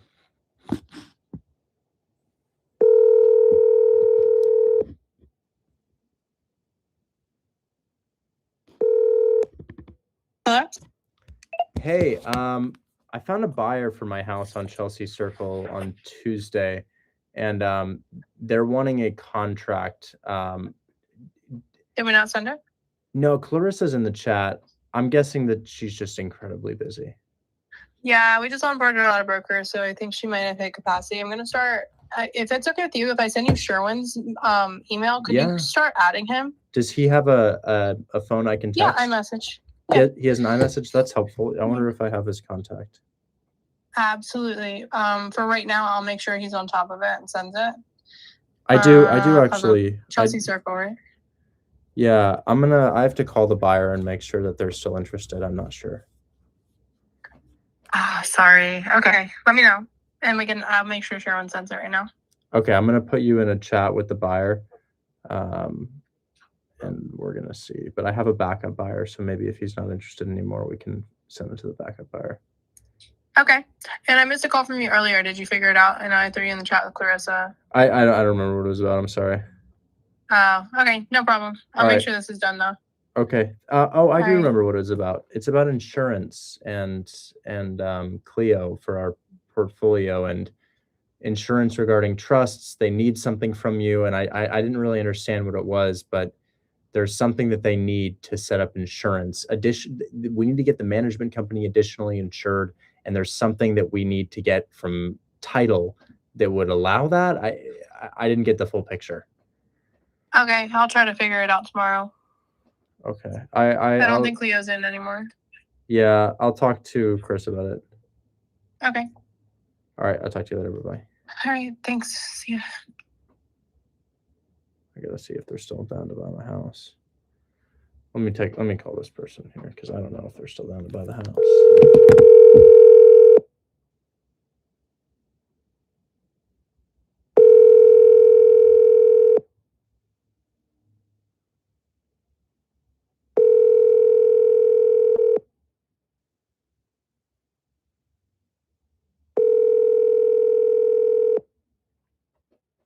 There's a saying, it's time kills all deals. So when a seller or a buyer wants a contract and we don't get it to them, it really, really hurts the deal. Please leave your message. Oh. I'll say, so sorry for the delay. Let's see, what's his name? Are you still interested?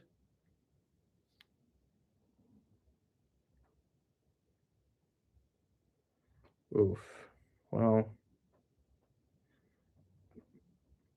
let's call the backup buyer.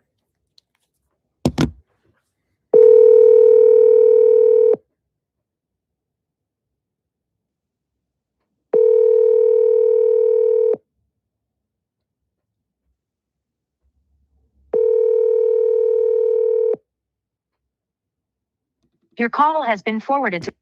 Nice. Thanks, team. Nice. Okay. What is that? 3 deals killed? Is that 3? I think it's 3 deals killed. All right.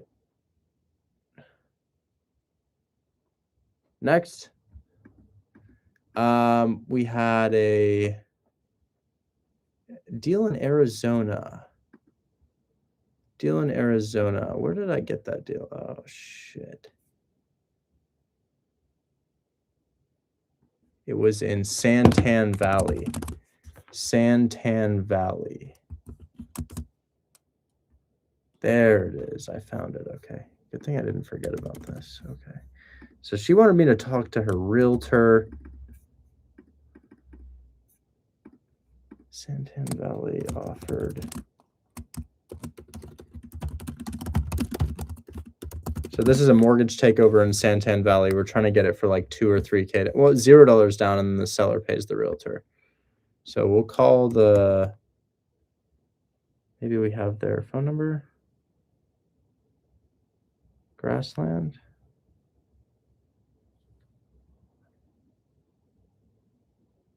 Agent and seller. Okay, here we go. Here's the seller.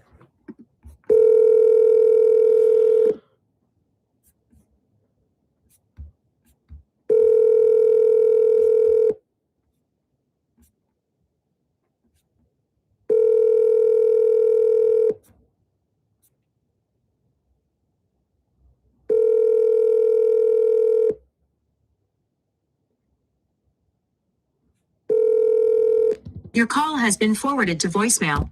All right. No response. Oh, man, today is going poorly. Well, at least you guys see the worst of it. Santan Valley, Grassland agent. Grassland agent. Yes, this is the agent. Let's see if we can talk to the agent.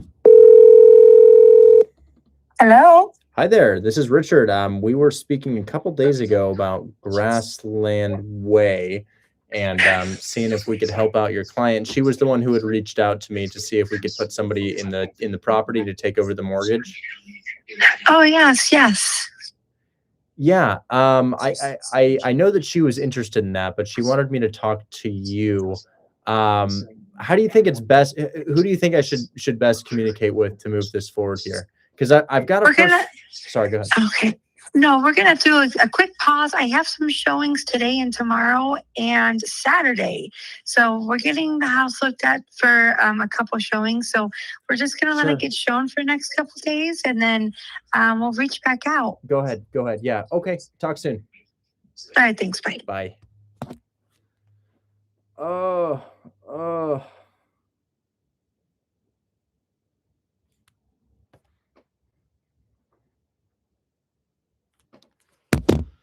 I'm gonna call until I get a win.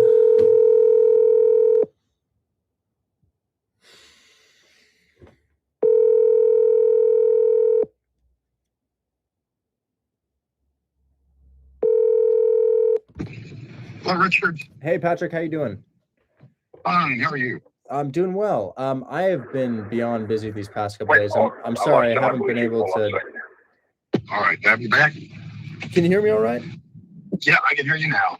Yeah, I'm sorry I haven't gotten a chance to look at your email here, but I wanted to give you a call.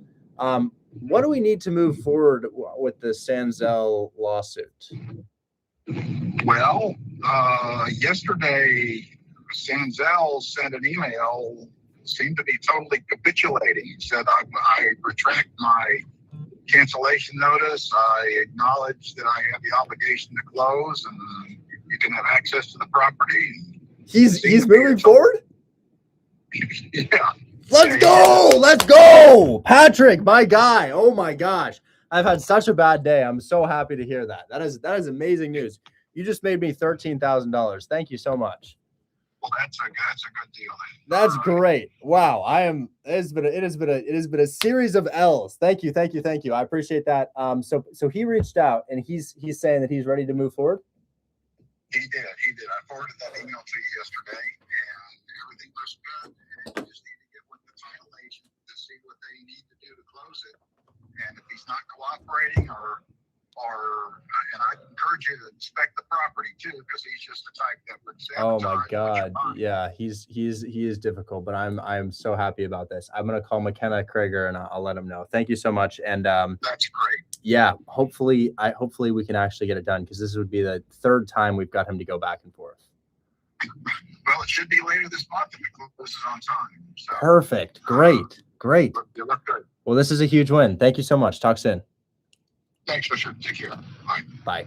I sued somebody and I didn't tell anybody about it because I've been dealing with a lot. Do you guys remember when I pulled this deal like a fucking miracle, 2.7% interest, taking over the debt, seller financing at 0% interest? Do you guys remember this? The seller signed on stream and I freaked out and I sold it for $13,000. You guys remember that? He had solar panels and unpermitted ADU. Just all of this bullshit after bullshit after bullshit happened. Okay, I'm in Michigan and bro's like, I'm backing out formally. And if you try to contact me again, I'm going to send the contact to the police. And I was like, oh, you're sued. You're sued. I'm suing you for specific performance. And he's like, you can try. And then my attorney served him a packet of paper. Like somebody showed up to his house, wherever the fuck he's hiding out, and gave him a massive stack of paper and said, Grandin Taylor LLC is pursuing you legally for specific performance. You have actually contractually agreed to pay our attorney fees, and you have agreed to litigation in the event of your default. This is an escrow with earnest money submitted for $13,000. And my just newest stream of L's, bro tries to back the fuck out. And I'm like, sorry, I'm swearing right now.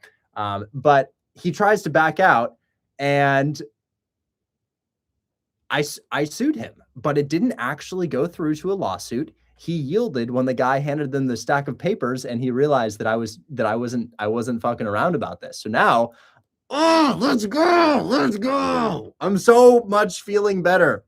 God, I hate publicly losing. Y'all just saw me get fucked in like 4 different directions, and it hurts bad, but that's a win. That's a win. And oh my God, I really needed a win. I really needed a win right there. Okay. This is very good news. Sorry for freaking out. I'm sorry, but I feel good. I feel good. So let me call my buyer and let him feel good too. Krager. How do I spell McKenna? McKenna. There it is. I was too loud there. I'm sorry. I didn't mean to be so loud. That was loud. My bad.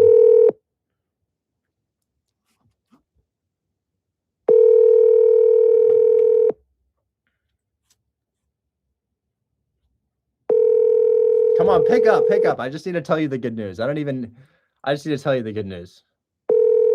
You weren't loud. I was loud. I was quite loud. Your call has been forwarded. I think Robert is probably with him. Let me call Robert Krager. Let me call Mr. Krager. And my buyer's so reliable. Yes, Yusuf, you can, but I'm gonna do some more calls today. You should show up at closing. It's in Florida. I've never been to Florida. Should I go? Michael, I'll talk to you. Michael, let's chat. Here to help.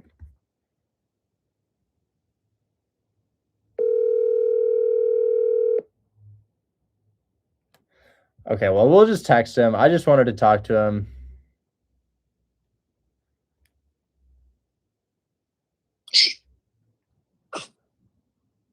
Wow, I'm so ecstatic about that. Let me at least tell my TC. Let me at least share my good news with my TC.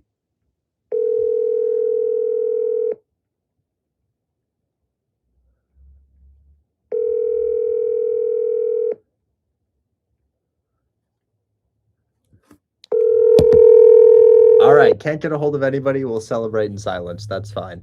I don't care. It's fine. The deal is good. Let's go. Okay, I'll tell you a lesson though that's not about real estate. I'll give you a lesson.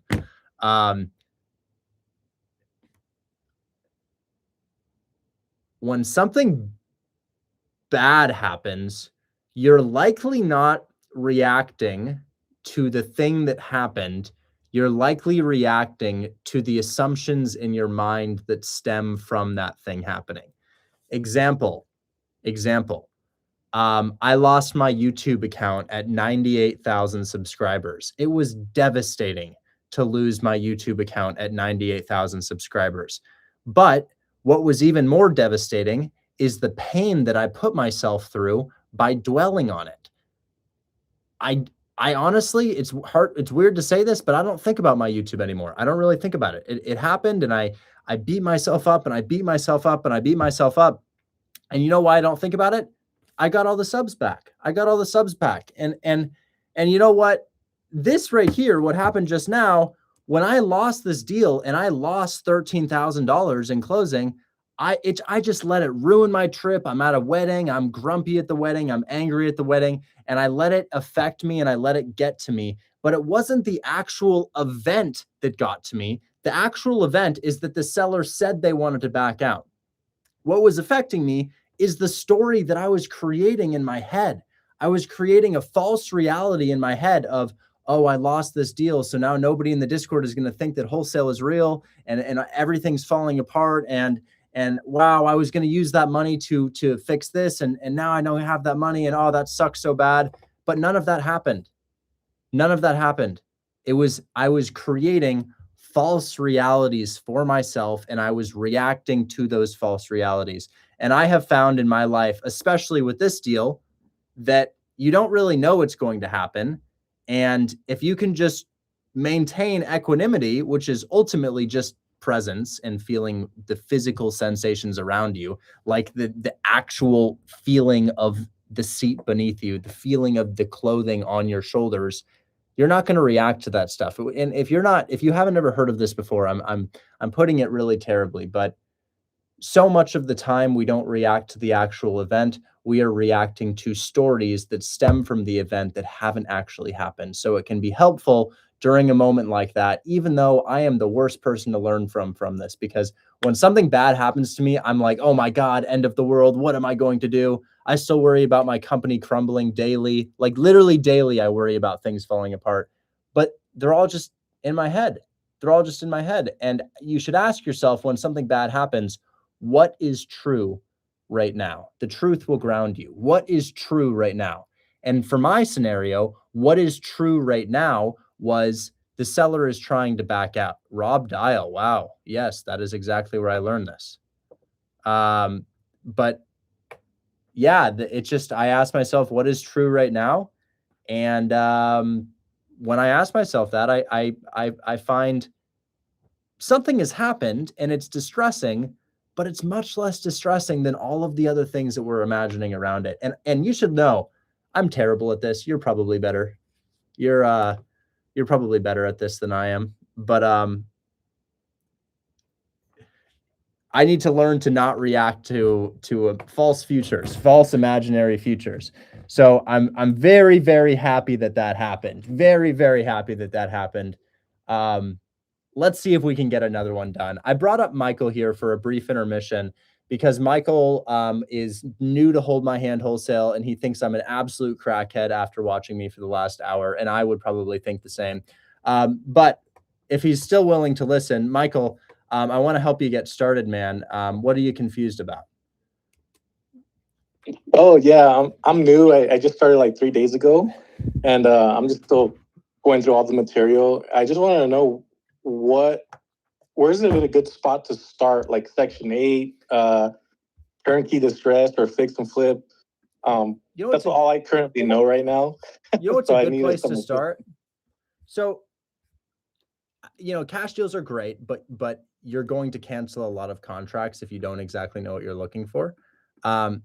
So a good place to start is talking to people who are already open to creative financing terms about what they're looking for. And I'll break that down. So where do you live? I live in Norfolk, Nebraska. You live in Nebraska. Okay, we could do a deal in Nebraska. You have, what is it, Lincoln City? That's the big one in Nebraska?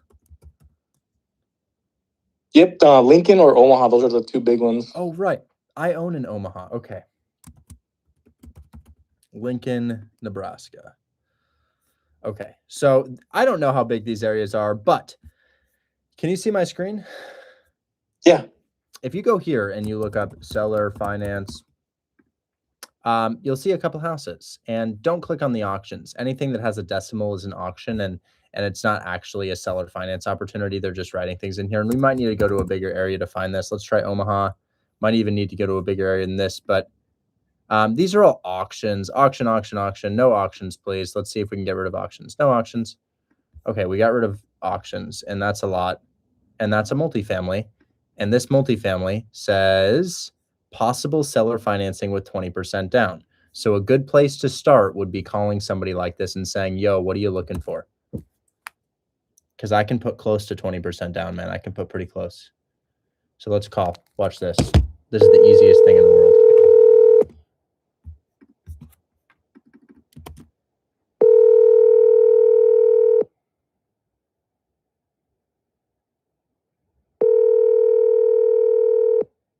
Assuming they answer.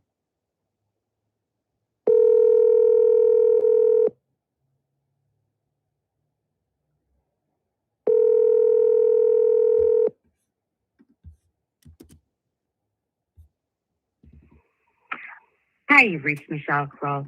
Please leave me a message or send me a text, and I'll get back to you as soon as possible. Thanks, and have a great day.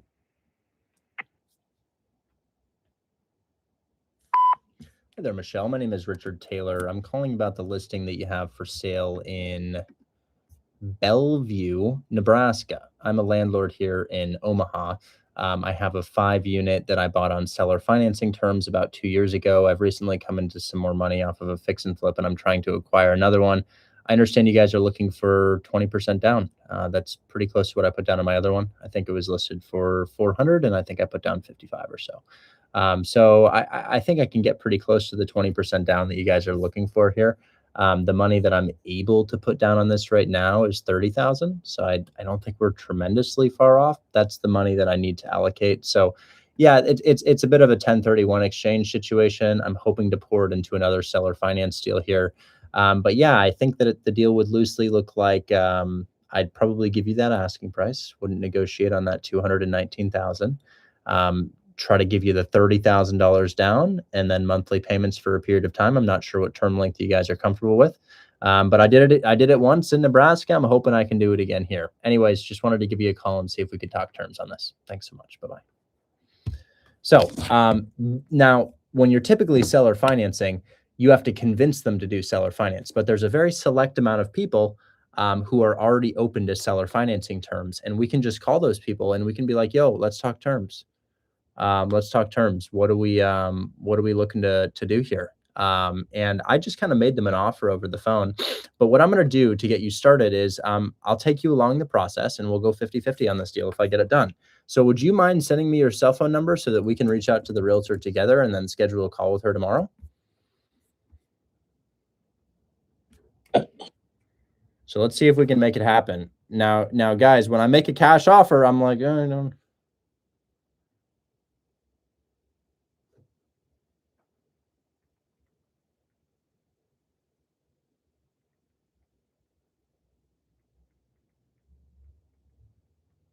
Sorry, Robert texted me back about the deal. Anyways, he's going to send me the phone number and we're going to work on this deal together and you'll see exactly how I reach out. But I think a good place for beginners to start is to call somebody who's already open to seller financing and say, hey, what kind of terms are you looking for? And negotiate with them on those terms. I would say the max down payment you can put down. What's 30K down on 220K? 220K. So 30,000 divided by 220,000. That's about 13%. I could probably put down a little bit more, maybe 32K. So I would say 15%, probably max you guys can put down 15%. There are some scenarios where we can put down 20%. And what's that scenario? A 70K house. You could probably put down 12K. That's just about 20%, a little bit under, maybe like 18% down. It's because it's a cheap property. This is also a cheap property. It looks like it's in good enough condition. I don't think it's stellar. Actually, I kind of do think it's stellar. It looks great. Yeah, it actually looks perfect. But yeah, this is the type of shit that would make you anywhere from $5,000 to $10,000, guys. You know, and it's so easy to sell seller finance. I can make a couple calls, as you've seen time and time and time and time again, and they're not strict about the inspection because it's just a really valuable type of deal. And they're not too strict about the location. You can see that we're in. I mean, guys, what is this? Bellevue, Nebraska? Fuck is Bellevue, Nebraska? Like, I don't know what this is, but it'll work. How do I know it'll work? Because people live there. I can just see that people live here by the streets. You see all these streets? These are all residential streets. So yeah, guys, I love cash, but when you're doing cash, you need to know that what just happened to me is going to happen to you, and that shit sucks. But you also might have Mike's outcome. What's Mike's outcome? Well, Mike just closed a cash deal for $13,000, and he's got 2 more. I think one of them is for 10 and one of them is for 15. Mike, correct me if I'm wrong about that. But Mike is looking at like, you know, $30,000-$40,000 collected off cash deals. So is that right, Mike? Is that right? What, maybe we can get the update for less pain. Mike, you've probably canceled a million contracts like I have, but are these going through? Are your 2 Akron ones going through? Yeah, brother. So the cool thing is when we discussed yesterday to just go with Shell, Kenny's community is going to get the triplex. We're walking in on Saturday, and then I posted the single family on Marketplace today, and we had an offer who's also one who walks it on Saturday. So that's just I will agree. I canceled more than I've closed, but just keep going, bro, and definitely don't put your eggs in one basket. Great, man. Great. Yeah. I don't know, guys. I want to tell you cash deals suck, but then I also see people like Mike, and I'm like, yeah, bro's going to make a lot of money off that. He's going to make a lot of money off that. And then I see people like you. He has one more too, bro. Hopefully after these, we have one more after this. So I really hope we can perform for this guy. Wow. Great. Well, this is so exciting, dude. That's so exciting. I'm sorry to the people who are losing deals, but I'm happy for those who are getting them done. But anyways, well, I think we found a great opportunity, guys. This property in Bellevue, it's in a kind of a weird location, but people live here, and it's seemingly renovated, and they're asking for seller financing. Let's check their debt to see what they owe on the property to kind of understand what type of seller financing we do. Looks like they owe about 122. So it's a hybrid. Oh my God, a beautiful hybrid too. They have a 2.8% interest rate loan. There's only $100K in equity here. So how do we do this deal? Well, we got to figure out what this is costing. This might be inaccurate. This might be inaccurate, but this is likely pretty accurate. And I would imagine that we could take over their debt for probably 30K down and then make them maybe $400 a month in payments until it's done. But this is great. And we're going to go ahead and text the agent together.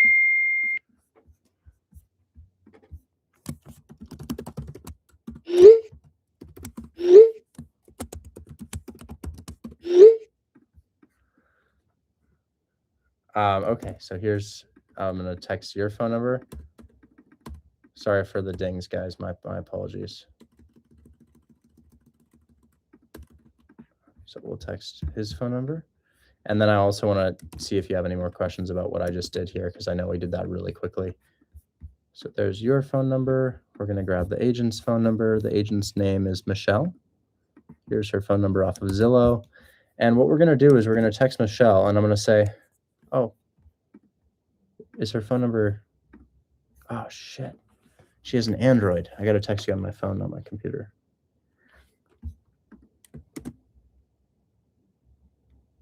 There's your phone, and then there's her phone. Okay. Hey, Michelle, just left a voicemail on your phone about your listing on, and then where is this deal? This deal is on East 22nd, in Bellevue. Is it Bellevue or Bellevue? I think it's Bellevue. Yeah, it's Bellevue. Have you heard of this area? Yep. Yeah, it's one of the like good neighborhoods in Omaha. Oh, good. This is great because I own in Omaha, but I know so little about it. Okay, so just left a voicemail on your phone. You'll see. Okay. I own a 5-unit in Omaha on seller financing terms, and I'm hoping to pick up another using the same method. I left a vague offer on your phone, but I was hoping we could hop on a call to discuss terms. Now, where I would start if I were a beginner is perhaps just discussing the terms that they are already looking to do rather than trying to convert somebody to seller finance, as that can definitely be a challenge, but you'll see me try to execute that now. Anyways, what I do every single time I text an agent is I add their name to my contacts, but not as their name, as the address. So she is going in my phone as 411 East 22nd Avenue -agent, so that I know exactly who's calling and why they're calling. And then I also keep this in a little Google sheet. In my Google sheet, I call it my tracker sheet, and it just tracks the calls that I've made. I say voicemail left, seller asking for seller financing. And then I would repeat the process. So like, I think there's probably not, well, there actually is. Actually, wow, look at this. There are more people asking for seller finance. So I have a seller finance filter in place. These people don't seller finance land. Nobody wants to do that. But Des Moines is not far from Omaha. And then there's also this thing, but that's a piece of land. And then there's also that, but that's too rural. Richard, you're not sharing your screen. Oh, of course I'm not. Nice. Okay. Anyways, yeah. So guys, for beginners who want to talk to people, a lot of people are asking for seller finance if you just put in a filter. So here's a multifamily, right? It's in Kansas City, Missouri. This says no owner financing, no creative financing. So this guy is saying no. So it's important to look at what it says. So some of them will say yes, some of them will say no. This is a single family seller financing available. So they're asking for seller financing. However, this is a nice single family, so I bet they're asking for retail buyer seller financing. And what I mean by retail buyer seller financing is they probably want 20% down at 8% interest, right? Or maybe they want $0 down at 8% interest. So, you know, if you're down to live in something like this, you could. But I'm looking for something that might be a little bit more basic. And then another thing you can do is you can go broad. You go really broad, guys. So let's say we want to just go like into the entire South and just scroll. Guys, check this out. You can scroll by state. You don't even have to scroll by city. You can, oh, this is in Temple, Georgia. Oh shit, I own right here. Temple, Georgia. I didn't even know people did deals out here. But yeah, these are all people who either want seller financing or it says no in their description. Now, I would scroll until you see something that looks like a multifamily. That's a mobile home, so past these. This is like some sort of luxury single family. Skip those. That's distressed. I do want it to be in a populated area, guys, right? I'm seeing a lot of these in areas I've never heard of before, like Atala, Alabama. You know, that's not going to go well. But some of these people are, okay, maybe scrolling by state's a little bit challenging. Might be a little bit challenging to scroll by state. Is this guy looking for seller finance? I'm not really sure. But going to a big area, like, what is this? This is Columbus, Georgia. Columbus, Georgia. Do we have anybody here looking for it? That's a foreclosure. Are you looking for it? Columbus, Georgia. New flooring. Does it say anything about seller financing? I'm not really sure. I can't really tell. Columbus is a tiny area. Maybe we should go to like a Montgomery. Ooh. Okay. Now something to save you time, guys. Anything listed between 25 and probably 60K is probably a piece of land or a distressed house. So don't call on those. No owner financing. So that says no owner financing. They're not down for owner financing. Foreclosure, probably bank owned. So I don't want any foreclosures. Maybe I can get rid of anything that's foreclosure. No foreclosure. New construction, not really interested in that. So we did find one in Omaha. Maybe we can find one again in Birmingham. House for sale, Birmingham. Please do not. Seller is not accepting seller financing offers. So they're not accepting seller financing offers. Let's keep looking. Please do not avail. Okay, this is the same agent. Let's go to a different area. So that's the same agent, unless this could be something. What is this? Real equity, seller. Absolutely no seller financing permitted. Absolutely no seller financing permitted. And then try to stay out of areas that are deemed desirable. You really want to be in areas that are not super desirable for this, because that's where seller financing is needed. Seller financing isn't exactly needed in other areas. And these, I'm looking for multifamily. So ideally a multifamily with seller financing, you know? Multifamily seller financing. As you can see, far and few between, isn't it? What's this? This is in Hendersonville, North Carolina. And it says owner financing options are available. So there it goes. There you go. Owner financing options are available. Now, I don't really know what this is. The interior looks occupied and gross. Yeah, occupied and gross. This thing looks rough. Yeah. Oof. Okay, I wouldn't seller finance that, guys. I would not do seller financing on that. That looks just terrible. So you want to make sure at the end of the day it's like a decent property. Do we have anything over here? Fayetteville, multifamily. You can also do this. No owner financing. They say no owner financing. You can also do this on Crexi and LoopNet. As Crexi and LoopNet, seller financing is much, much, much more common. But I'm going to call some random people right now and convert them to seller financing. But I think a good place to start, and looks like I got really lucky with that Omaha deal, but I think a good place to start is call somebody who's already asking for seller financing and ask them what they're looking for. Ask them what they're looking for. So what I'm going to do is I'm going to call a couple of my inbound leads and see if I can get somebody to say yes to another offer. So what do we have? I get all these inbound leads. What do we have? Oh my God, there's so many. Wow.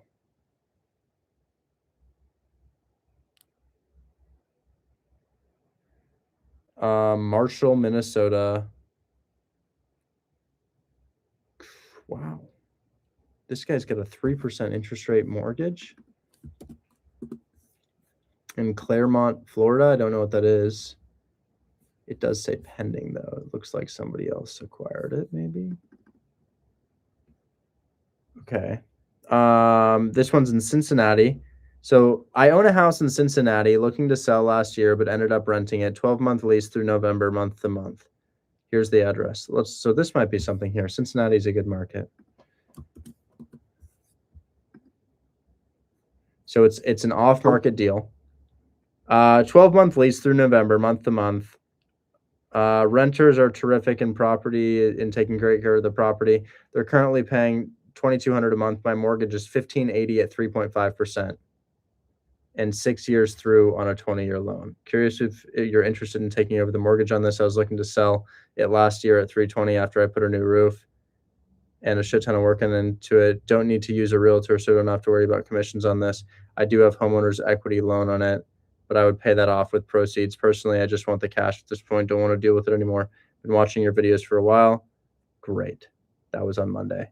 This person's name is Joe. Let's try to understand Joe's equity a little bit. This is an occupied cash flowing property at 3% in Cincinnati. That sounds good. That sounds good. Am I sharing my screen? Yep. I had a question. So for these seller finances, do we want them to be move-in ready or they can be close to move-in ready. So we have a couple right now that aren't move-in ready, but the fee is smaller. They don't have to be perfect. So for these cash deals that you're doing, the cash deals need to be good.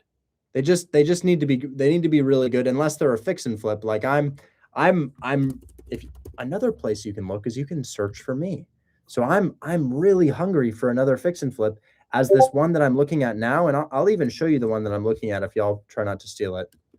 This is the fix and flip that I'm looking at now. I'd like to pay $65K for it. I don't know if they're going to say yes. They're pretty stuck on 75. Please don't try to take the deal. But that's a good example. And if you're looking for another fix and flip, I did 16176 Tracy. I closed on last week. Tracy, Detroit, Michigan. 15820 Merland. I closed on a month ago. That's Detroit, Michigan. And then what's one more? 11461 Sanford. I bought that a couple months ago. Also Detroit, Michigan. So I'm interested largely in distressed multifamilies in Detroit. And my buyers are interested in turnkey multifamilies in Detroit. However, as you can see, sometimes they're just not as reliable as we'd hope them to be. Nelson, I'm happy to look at your fix and flip, but yeah, I'm gonna call on this house right here and see if I can make something happen. Looks like they owe about 200,000 or so, and looks like it could be worth 287. So I don't really know how much they're gonna want me to give them to take over this debt, but I'm gonna go ahead and call. The guy's name is Joe. Here we go.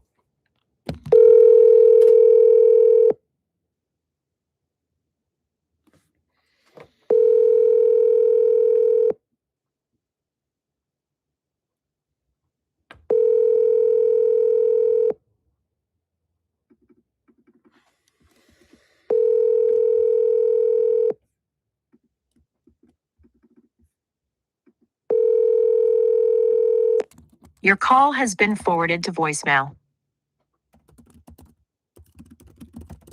Hard to get people to answer today. I'll text him.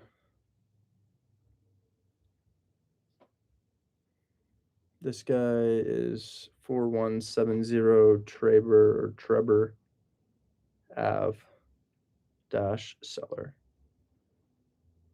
And then I'll text him and say, hey, it's Richard Taylor from TikTok / Instagram calling about the house you submitted to me on Trebur.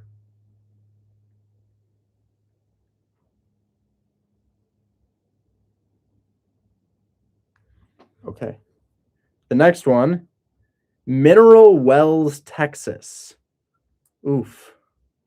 Where is Mineral Wells, Texas? That sounds rural. I've never heard of Mineral Wells. Is that rural? We in the middle of nowhere? Yeah, we're in the middle of nowhere. That's hard. Okay. I don't know if I could do something with a deal that far out. You know, it's just Mineral Wells. The Crazy Water Hotel. What do you think? Is it the Crazy Water Hotel? I'm not really sure. Here in Mineral Wells, Texas. Yeah, that's hard, man. I don't know. I just don't see anybody buying.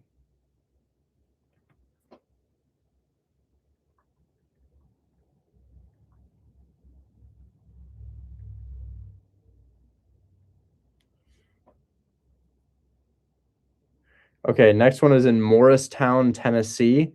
I bought this house in 2017. Okay, but what is Morristown, Tennessee? Are you in the middle of nowhere? Oh, yeah. Yeah, you're in the middle of nowhere. Morristown. It's not the middle of nowhere, but it pretty much is. Like, you can see that Knoxville is the major city, and they're pretty far from Knoxville. Okay. Next one is, hey, I'm looking to sell my condo. Oh.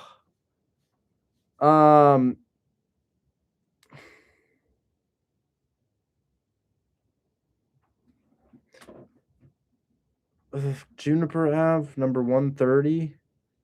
Where is this condo? It better be in like somewhere. Oh, it's in Gresham, Oregon. Oh shit. Gresham, Oregon, bro. No, it's not. It can't be. Juniper. Where is this? We owe 4% relocation. I don't know what that is. But it's a condo. It's less than likely. And then this one's in St. Clair Shores, Michigan. Damn, are these all shit? Are they all trash? Oh, that's Detroit. Oh, cool. Okay. So this is current mortgage is just north of 4%. We owe 135 on the mortgage right now, looking to get as much as I can for my relocation. You seem to like to remove the real estate agents. Okay, cool. We owe 135, 140. Okay, so we're in the nice part of Detroit. Ooh. Yeah. So here's the thing, guys.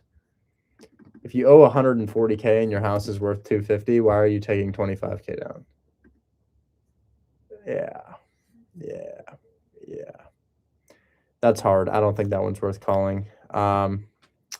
Let's look and see if I have any others here. Sometimes people submit bangers to me.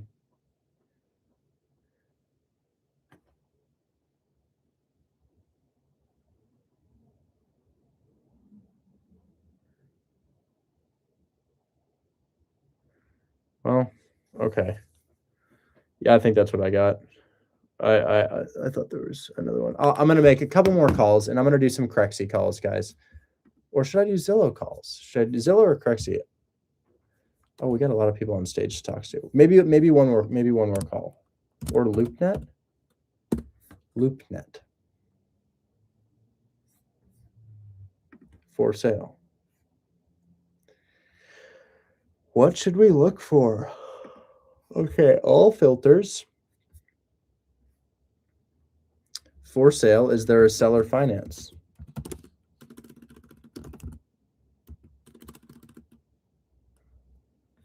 I don't know if there's a seller finance filter. I thought there might be. Property types, price, all filters, for sale. Is there a seller finance filter? Portfolios, condos, exclude. What are people saying?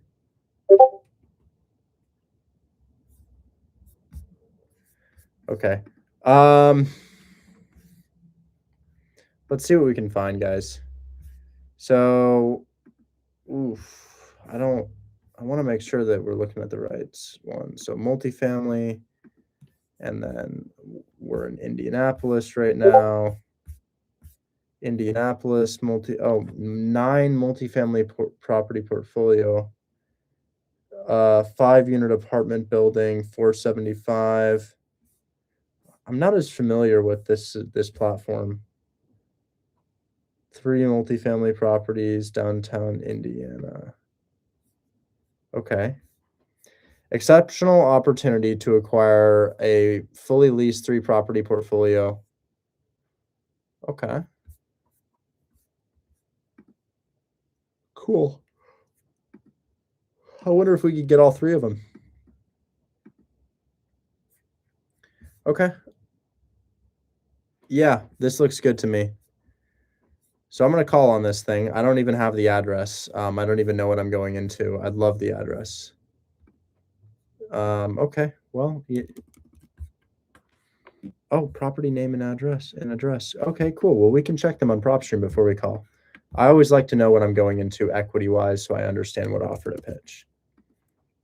Maybe I'm just offering to take over the mortgage.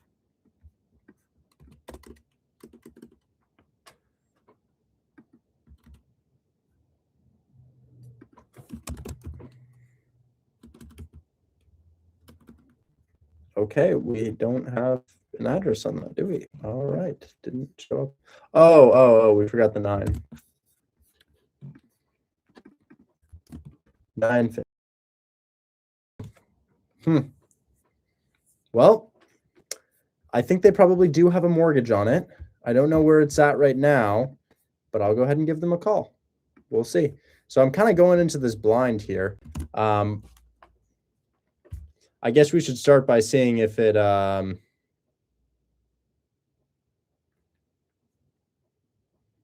just go in blind. Here we go.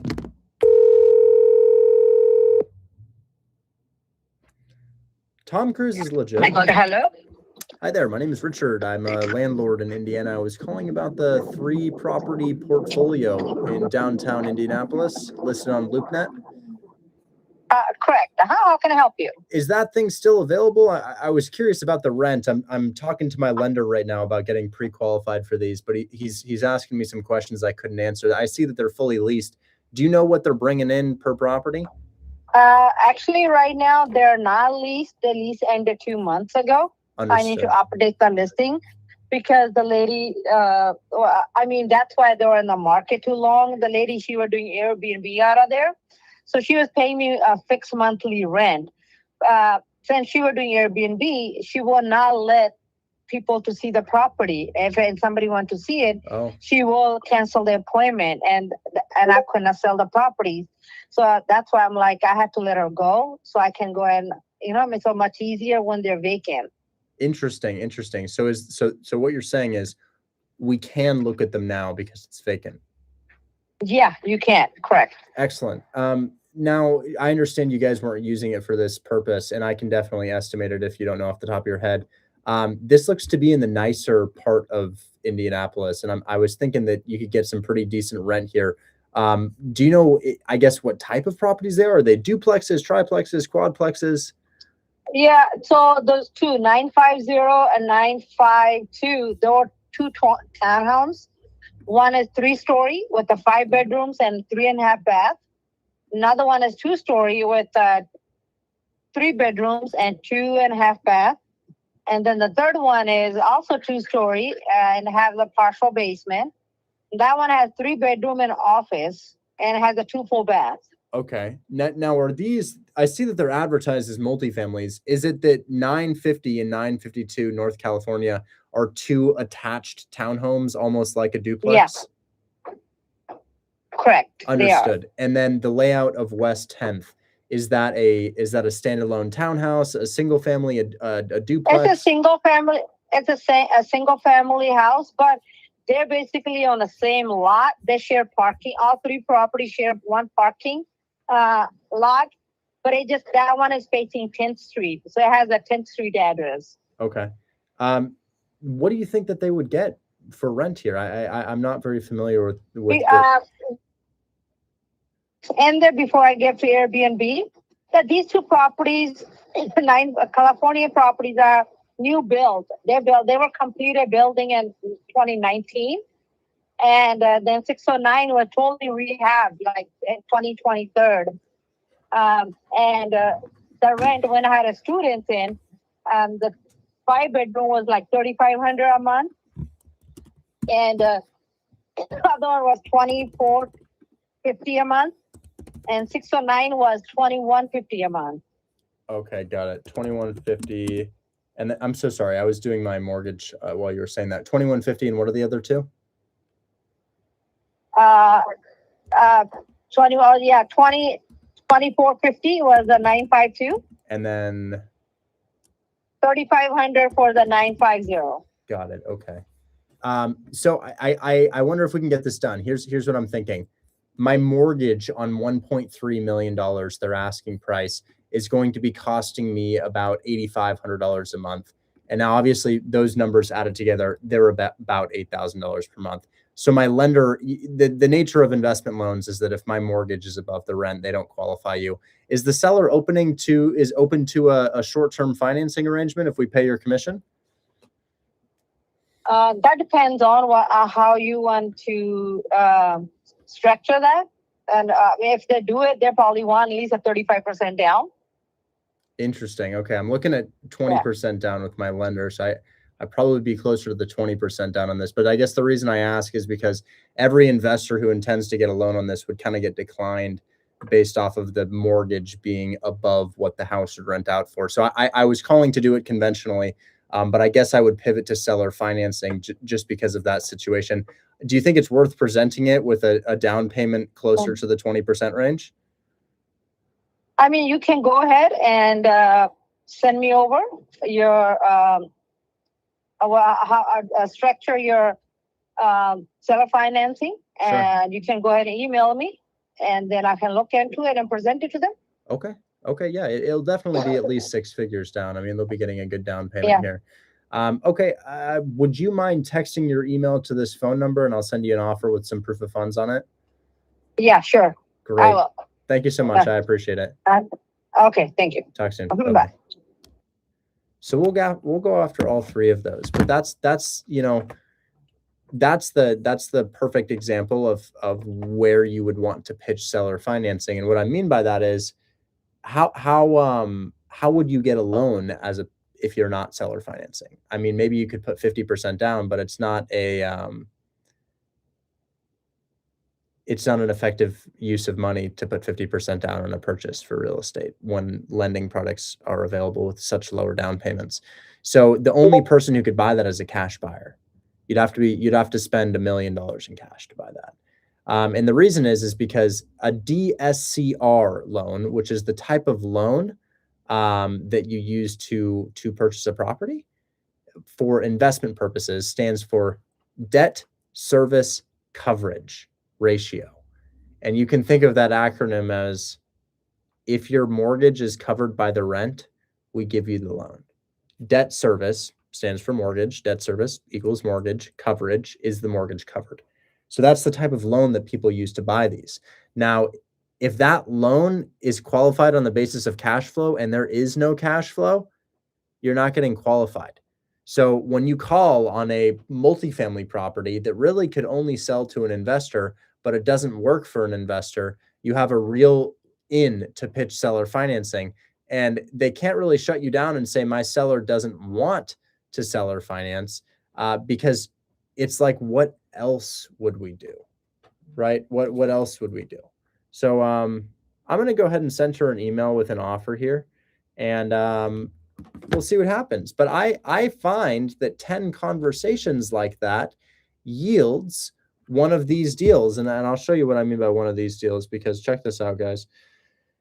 I don't know which student has this in closing right now, but there's something I would show you that I think you'd be pretty impressed by, guys.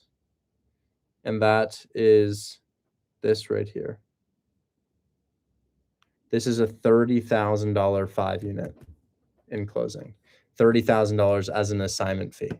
Check this out. EMD is in. We are pending on this now. So I think it's probably going to need a little bit of work. It looks like floors need to be put down. Do we have more photos? I thought there just one photo. Interesting. So it looks like floors need to be put down, but the buyer put earnest money on this thing. It's 6,800 Oakcrest, and the assignment fee that they're paying us or offering us is $30,000, and that comes from having conversations on properties like this.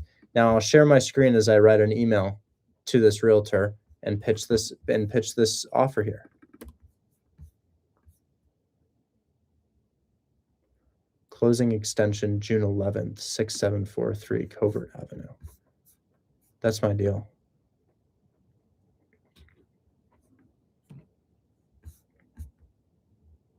Oh, great. They signed. Oh, cool. So today is the 11th. When is closing then? Well, this is a 5K deal having closing. I don't really know when that's happening, but here's the realtor's email.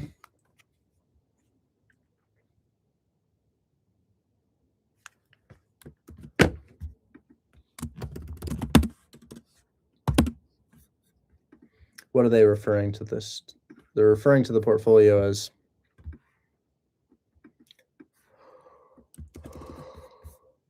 three-property portfolio. And her name is Jas.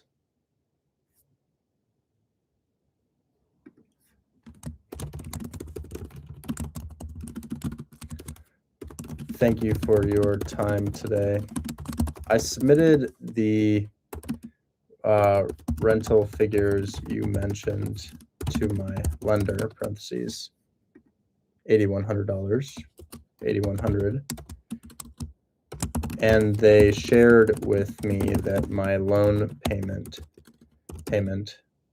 parentheses, PITI, would be $8,500 to $9,000, depending on taxes. These loans are qualified on the basis of cash flow and won't work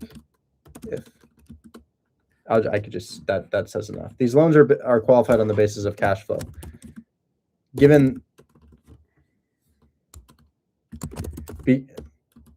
Because of this, I'm proposing a seller finance arrangement. I'll say short term or 6-year seller financing arrangement.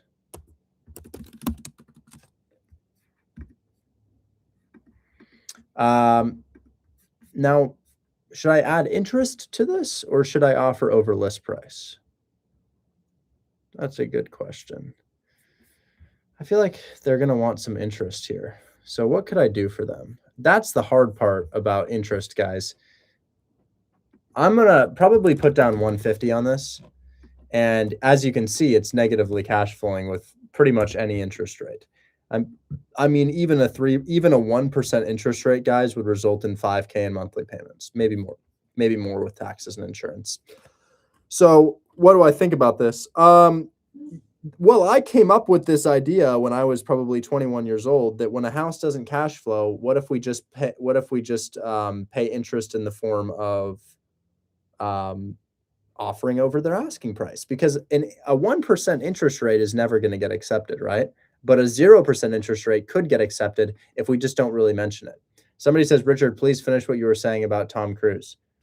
Yeah, I think Tom Cruise has a big personality, probably just to attract people on social media. And it's Tom Cruise, the real estate investor, not the actor. If you're not in real estate, you won't know who we're talking about, but there's a big real estate influencer. He's got over 1 million followers on TikTok. I've talked to him a couple times, and he teaches Section 8 real estate investing by buying turnkey properties and turning them into Section 8 rentals in areas like North Carolina. What do I think about that? I have a feeling that it's real. I think that he probably does have 800 to 1,000 Section 8 properties that probably make him hundreds of thousands per month. And I would imagine it's real. What do I think about the model? Well, managing properties can be a real headache, as you've seen with my own portfolio. But if you do it right, it can work really, really well. And you should know that when you're buying one of those properties, your closing costs are $10,000 and your down payment is 20%. So if you're buying a $70,000 house, that's 14 plus 10, $24,000 is a down payment. So it's a slow path to growing, but it is doable. Right now, I'm of the perspective that wholesaling a couple houses and then moving on to flipping or just doing creative finance is really powerful. When I'm better at my rental properties, maybe I can recommend them again, but I'm not doing very well with my rentals. I have a lot of houses, guys, and they are not being managed properly. And we're working on it, and we have reduced the amount that are vacant. But, man, a portfolio is a whole challenge, guys, a whole challenge. And I'll tell you though, while you guys are still looking at my screen share, the reason I have my portfolio is this. I want to show you something, guys.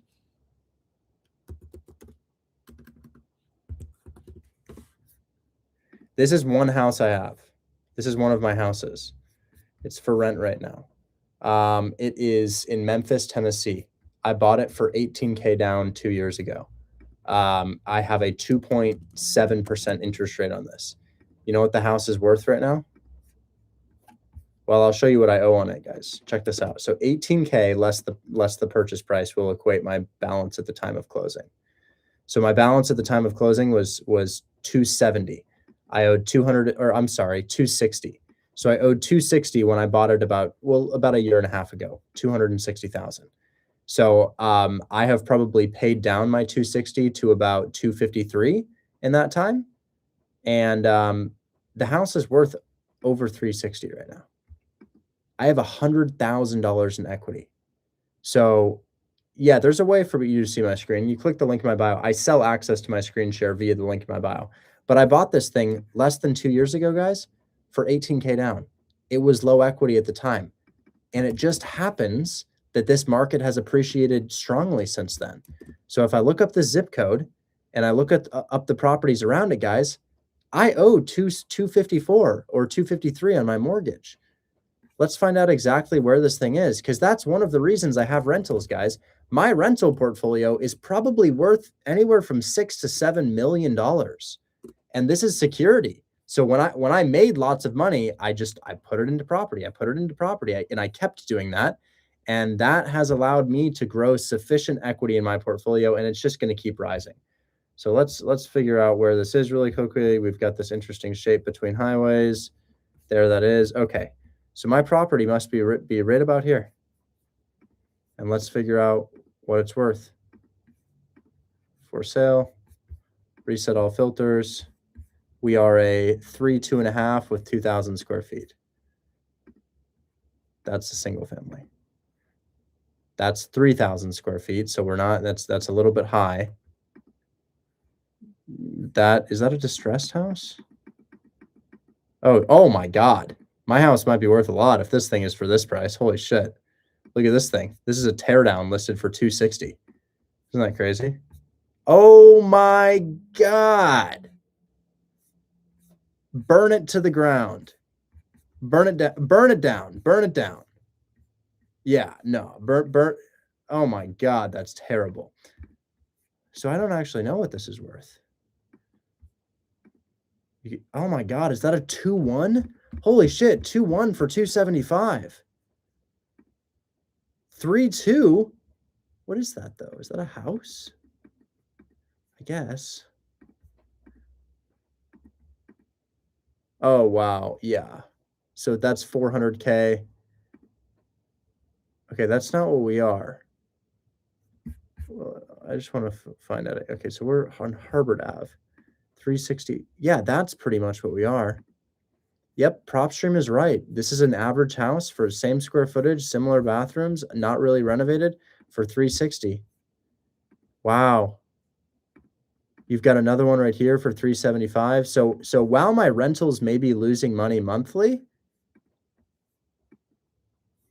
they're like stocks, and each one has anywhere from 50 to 200K in equity in them. I've got another one in Indiana with $90,000 in equity in it, and I'm going to forget about these things after they're rented out. And that's one thing I like about my portfolio. I'm already seeing steep appreciation. I bought in Atlanta. I bought in Clarksville, Tennessee, Memphis, Tennessee, in the nice part of Memphis. I bought in Houston, San Antonio, Minneapolis, Denver, Colorado, and Tyler, Texas, and I think I already said Indiana, but yeah, I own in maybe 7 to 9 different states. I own in Pennsylvania too, but and Alabama, but I'm just going to hold on to these, and one day they'll be fully paid off, and one day they'll each be worth $1 million, and I just won't really ever have to worry about anything. Would you buy in Oregon? Yeah, probably the most equity out of any house I have is my property in Oregon. I think I probably owe about $820,000 on my house in Oregon, and I think it's probably worth about 1.2 million. Anyways, we were writing an email to a realtor. Because of this, I'm proposing a 6-year seller financing arrangement.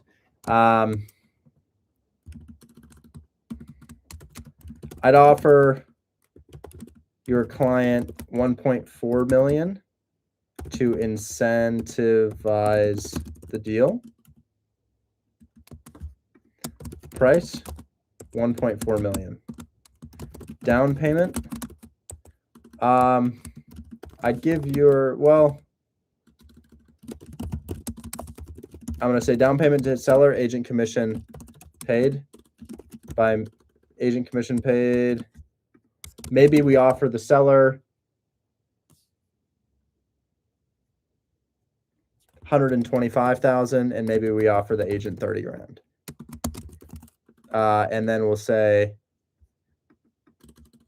400, and then maybe we say, so price, down payment, agent commission, monthly payment.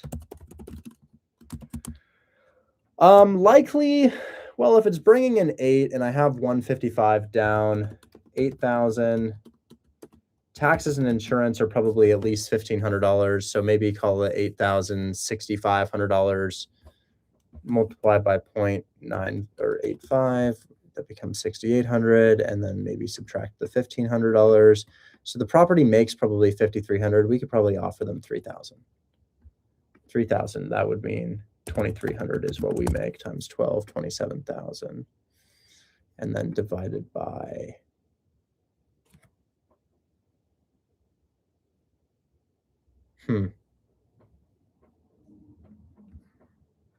155 plus a 20K assignment is 175 plus 10K closing costs is 185. That's 15%.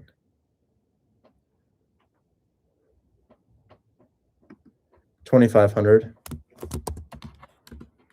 $2,750. They're gonna want $3,000. $3,000, and then term length 6 years, payout on year 6. Well, if I offer so 155 down, $1.4 million minus 155 is 1.245 million, and then we're going to take the $3,000 that we pay per month, and because it's 0% interest, we're just going to multiply that by 72 months, which is the amount of months in 6 years. That's 216, and then we're going to take our this and we're going to subtract 216, and the payout is going to be 1.029 million.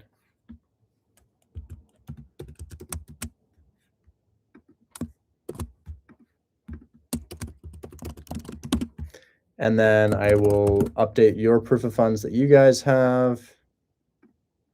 Hopefully this just lets me sign in, or do we need to send a code? I think we need a code.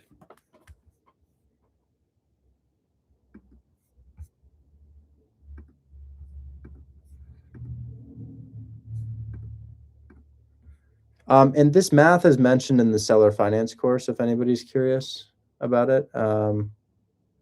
We do go over this in the seller finance course. But I can continue to do this, guys. I can continue to share my screen on stuff like this.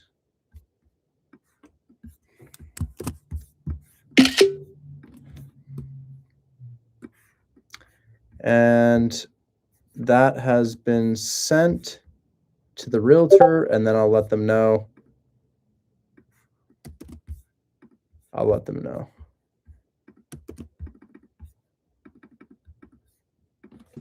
Seller finance offer made via email. And then I'll shoot them a text and I'll say, I've offered 1.4 million with a balloon payment on year 6. My offer and proof of funds is in your email. And yeah, you probably need to do that 10 times, but do you know how much you make if somebody says yes? Remember the Houston one, guys. Remember the Houston one, which I probably can't find anymore, but remember that Houston one for, oh shit, I don't know where it went. Maybe it was, I don't know. Well, we have the Houston one with cost us in closing for $30,000. The one that Jesimar did was $50,000. The one that Anson did was $48,000. The one that, God, Garrett and we used to have an old group leader, I forget his name, but he did one for $102,000. So these big buildings, they're great. Make a fix and flip call. Somebody says make a fix and flip call. Sure. If I were to scan the market briefly for fix and flips, because I do have to go here shortly, I could do that. So if I go to Detroit, Michigan, you know I love a multifamily. I love a multifamily, but I also like single families. I can see what I can find here. So this one right here is in 48205, which is a dangerous zip code. Don't like that zip code. So I'm going to remove my boundary. I'm going to filter for multifamily, and I'm going to price. Agent responded to me. I need to add 3 Indianapolis multifamily agent.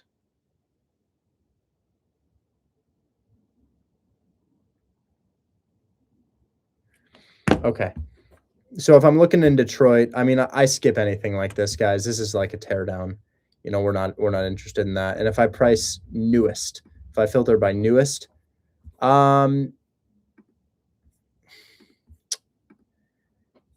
you know, this is the condition I'm looking for, but the price point doesn't make sense because I sell these things for 150. So yeah, I don't like that. Property type, multifamily, newest, perfect. Let's put in a price filter of approximately 110,000. That's generally speaking where I like to stay. This guy's been here for a singular day. The interior is needing a minor rehab. Yeah. Looks like it needs paint. I'm offended by your price, dog. Your price is too high. That's honestly more than a minor rehab. We have to redo the deck. We got to put in new windows. Well, maybe some of those windows are new.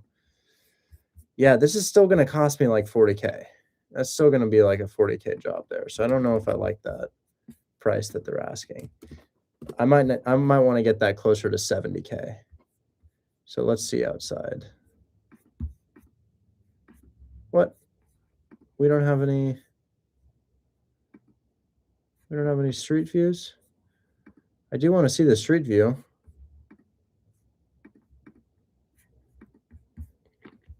Street view? No street view, huh? Maybe down here? Street view.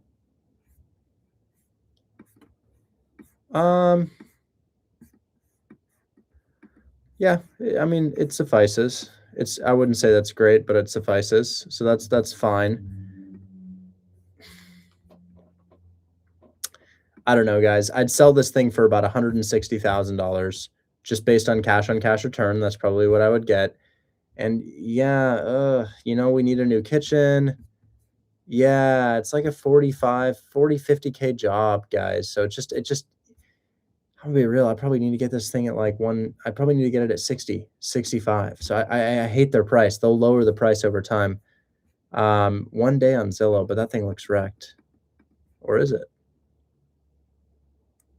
Maybe it's not wrecked. Huh.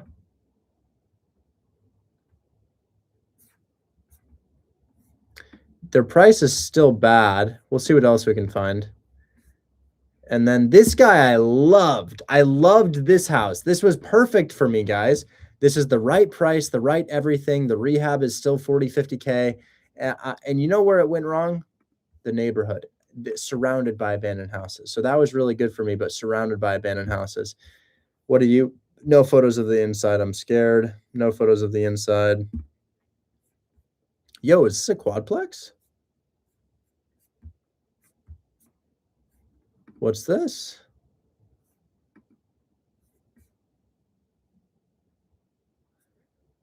That could be worth calling on. 6'4". The beds and baths are interesting. Yeah, I'll call on this. If that's a quadplex, it could be good.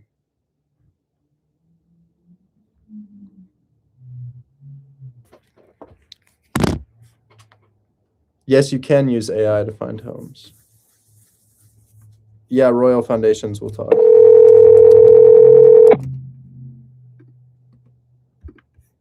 Is that a realty number? May I help you? Hi, Anissa. Hopefully I said that right. I was looking at the listing you had on Cortland Street. I was curious about interior and layout. Is this a duplex or a quadplex? It is a duplex. I don't know why it doubled. Like it says 6 versus 3 upstairs, 3 downstairs, 2 bathrooms. Okay, got it. So it's Top and bottom. it's a 3-1 on each unit. Exactly. Perfect. Do you have a link to photos, or is it more so a view in person type of I thing? do. But the crazy part is I have an iPhone Pro, whatever, 13. And this phone is getting ready to break on me because I have deleted everything I could think of deleting. I've deleted messages. It will not let me send these pictures out. I tried to email them off last night too. Oh no. Well, maybe you could. I could go check out the property as well. There's no live box on it right now, so I would have to meet you there. But yeah, you can always, I'll meet you there and check out. Oh, great. What type of rehab is it? Is it pretty severe, or is it cosmetic? Mid-grade cosmetic. cosmetic. Great. Mhm. Okay. Okay, cool. I'll tell you what, I'm gonna text you, and so no way to send over those photos probably? Text me and I'm gonna do my very best. If not, are you friends with me on probably not on Facebook, Instagram, anything? No, but I could definitely DM you on Instagram. Yeah, if you could go on Facebook, I know for sure. I'm trying to think, but one way or the other, I can put them on. I can send them directly through Instagram, maybe, and then it's on Facebook. Like Okay, the got upstairs unit is on there, the lower level is on there, and it's under it's under the Ivy Group. It's on that page on Facebook, and then it's on. I'm sorry, that's Instagram, the Ivy Group, but Facebook is under. I'm a screenshot the picture of it because it's like Burn Bar Detroit, but I couldn't change the name of that page. But it's where I have more of my following, if that makes sense. So I'm always posting stuff there. It's on that page, and it's on Niecy Warren. But the group to it is Income Property Girls. But I had to create it through a regular page for the. Okay.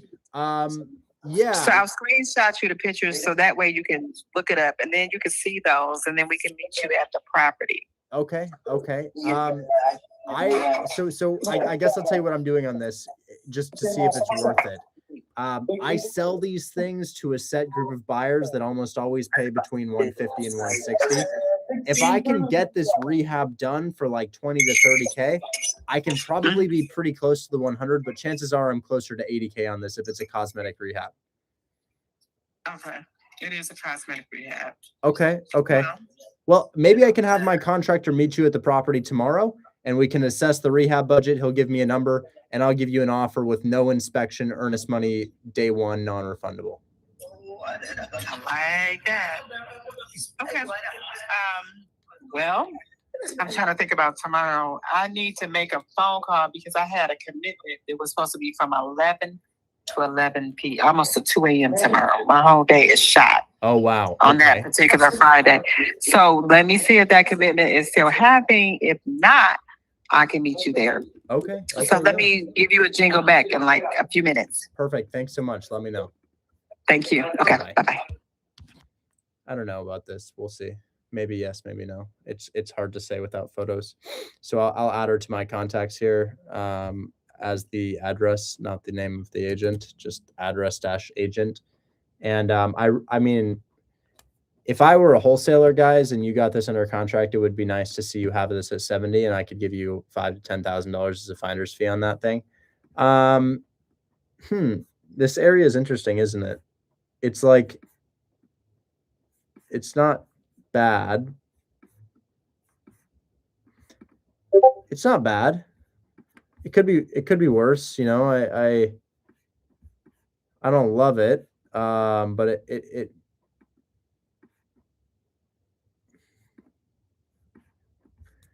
so what do we have to do on this house? Do we have to do the roof? The roof looks newer.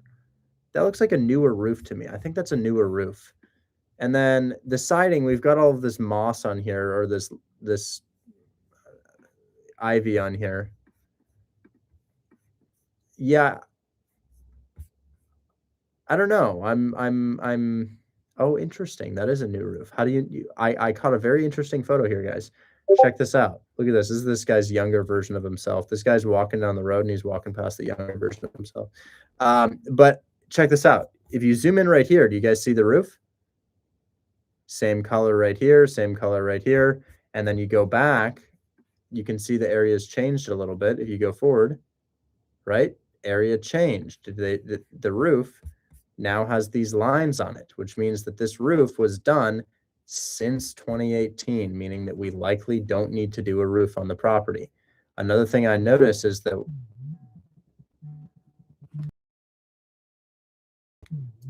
hello? Hey, Richard. Hey, it's Cody over at SK Northwest. How's it going? Hey, I'm doing well. I'm finishing up a phone call. I'm on the other line. Can I give you a call back in about 5-10 minutes? Perfect. Yep. Thanks so much. Talk soon. Bye-bye. Yeah, so I think this is actually maybe something here because the roof is new. So that's a new roof, probably past 5 years. Yes, we need windows. We need to do work on the stucco. I don't even know what stucco do that. But seems to be okay. Maybe some new paint or new wood right here. Interior still probably needs 25, 30,000, even if it's cosmetic. So yeah, they'll buy this thing all day for like, well, what's our square footage? I don't know the square footage. Let's check our square footage. Could be 160 even. Could be 155 to 160. 2250. Oh, look, here are photos. Oh shit. Oh shit. It's literally livable. Ooh. Yo, this could be a find.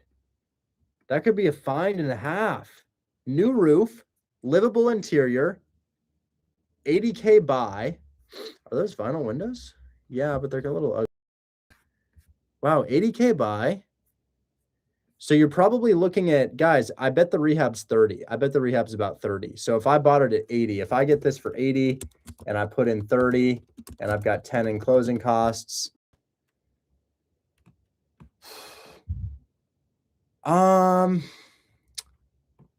Yeah, I'd make about 35,000. I'd make about 35, which is probably the least that I'm willing to do a project for. I might hit them with 75. We'll see. We'll see. But yeah, I think that's worth it for me. So I'll shoot my shot on that. Anyways, I've got a couple other people to talk to here. Michael, we already talked. Yusuf is looking for an update on Glenfield, but it's late over there, Yusuf. Is that what you're here for? Yes. How are you doing, Richard? Better now that I got my 13K deal back. Let's call. Awesome. So before you call, so I don't know if you read the text that I sent you. So the seller is a bit, pissed, I would say, but I handled this scenario, thank God. And he was sad about making the realtor wait for 40 minutes during the inspection. And the issue is when the property manager came, he didn't say anything. He didn't apologize. He just said, "Where's the property?" And like the realtor, yeah. Sorry, dude. However, they have more properties. Even the seller himself, and they want to give it to me, but they want to get this done.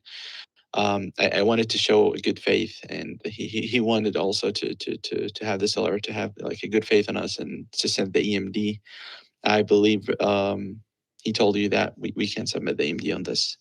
Also, regarding the inspection, we can have it on Monday at 10 a.m. Okay, let's find out.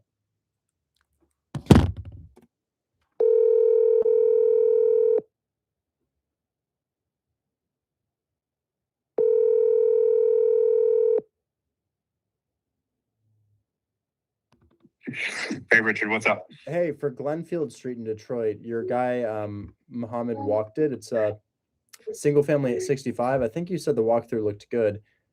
We can. Yeah, he said the guy was dirty. It's going to be about $6K to probably get it turned over. But if the guy is making payments on time, there won't be any reason to get it turned over. Because that's the only concern with a cash paying tenant. But we just need to get an inspection scheduled, which we'd have to get done with Quaid. Monday at 10 a.m. I would say drop that into Slack and see, and then that way Quaid can task Angelica with hiring the inspector to go out there and do that. Okay. I don't really know how to use Slack. This will make our lives so much easier. I promise. It's just like texting. I got onboarded on it today, so I joined. It's the same thing you already do with all your other platforms. You literally just go in there, you hit the @ symbol at Quaid at Angelica. Hey guys, we're need this property inspected because everything passed out or passed, right? So it's easy, I promise. But yes, this will fix all communication errors. Okay, I think I'm in Slack. Hopefully it's called Grandin Taylor Properties, correct? Yep. So all you do is just drop the address in there and say, hey, Mohammed walked this property per Joseph. Let's see here. Second. Hey, no, don't put that in there. That's why your phone's so bright. Okay. Can you tell me if this goes through? Drop it when you drop it. What's that? Can you tell me if this goes through? Yeah, 1 second.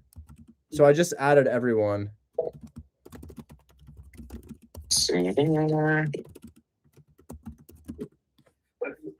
I just sent a message. I added everybody. I don't know if that's how you do it. You know, socks off. Sorry. We will find out in a second. Water. And water.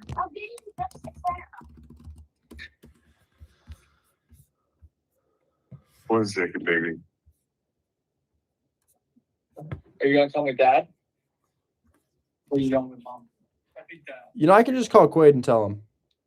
Yeah, give him a call, but obviously I want to make sure that he has you using that Slack appropriately. They'll make everything easier. Okay. All right, thank you so much. Talk soon. Bye-bye. Bye.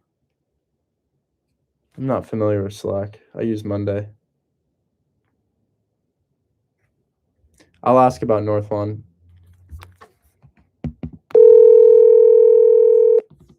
Hey, Richard. Hey, I put this in Slack. I don't know if I'm using it properly, but the address 14212 Glenfield was walked by Muhammad, and you guys said that it was in good enough condition to inspect. So I just wanted to, I put this in Slack, but Monday at 10 a.m. Is when we can walk it. Okay, cool. Let me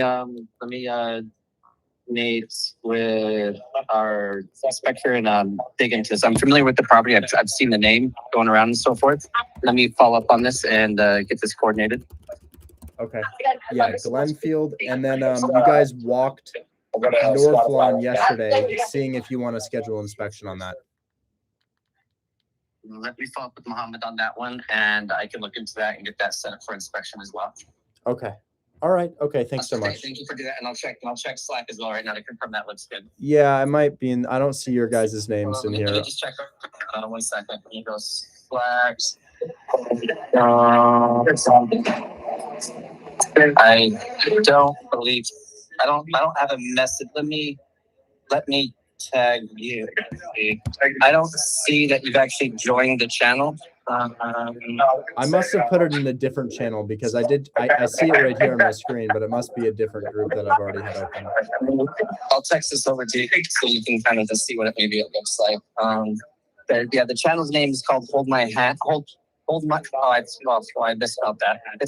I misspelled the name, but it's Hold Managers instead of Hold My Hands. Okay. Okay. Yeah, I'll just text you. I'll just text you the two things. All right. Talk soon. Bye-bye. Well, I'm not in that group.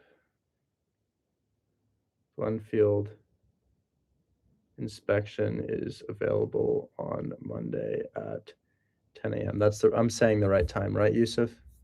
Yes. Monday at 10 a.m. And then also following up on Ridge, or wait, what is that? North Lawn.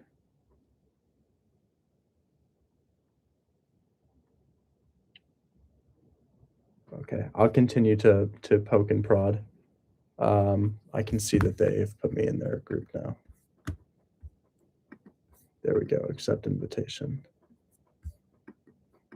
Hopefully we can join channel. Yes. Directors.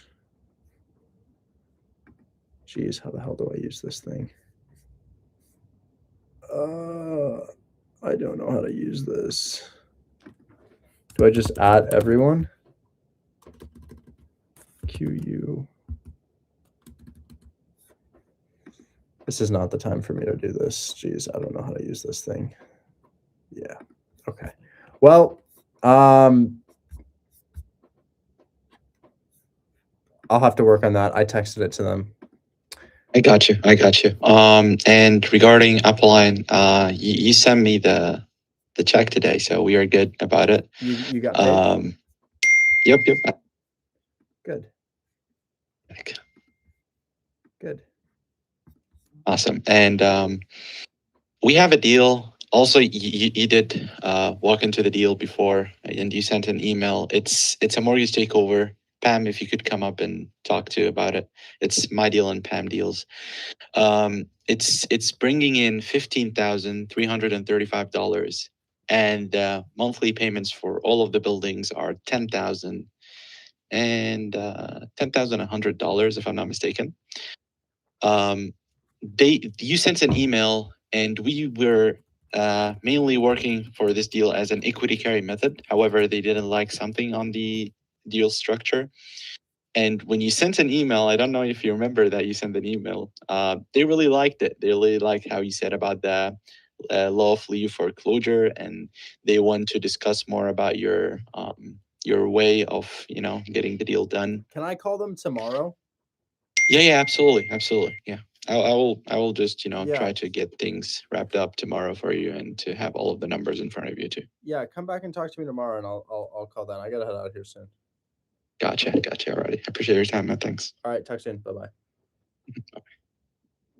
bye. Nelson, what's going on, man? What's up, Richard? I won't take too much of your time, but I DM'd you a property. It would be a fix and flip in Detroit. Can I share my It's a multi-family home. Yeah, you can share your screen. Always looking for these, man. Always looking for these. Let's see what we have. The only thing he didn't have interior photos. The only photos I saw was on PropStream. I got him at 65K. Dude, that's He doesn't want any. He doesn't want any contracts until we walk the property first. I can do that, absolutely. This looks really, really good, dude. Let me just see what I think about the area. So these photos are dated March 2025. Is that accurate?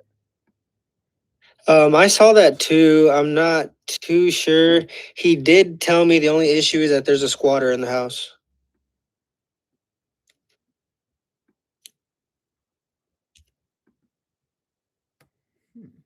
My contractor has a solution for that, but it's not very nice. Let's see the area.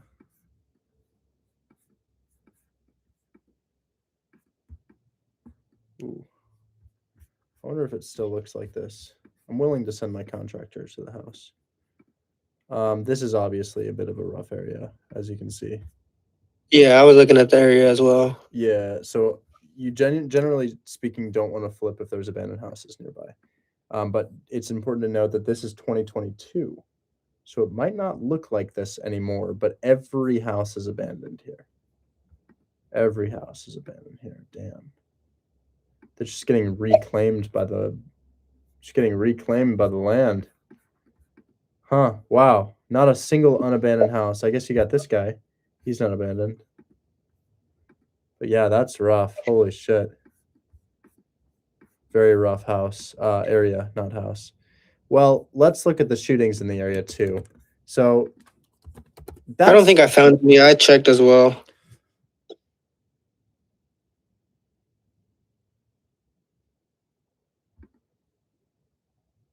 Good. Yeah, so I'll send my contractor. I just gotta let him know. I guess a time. I think it probably looks like that inside, and that's just very cosmetic. But how do we get in if there's a squatter in there? Yeah, I'm not sure. He just said let him know. I'm not sure if he'll take care of that for us. So here's what I'd love from you, and I'll bring you up tomorrow. Do you think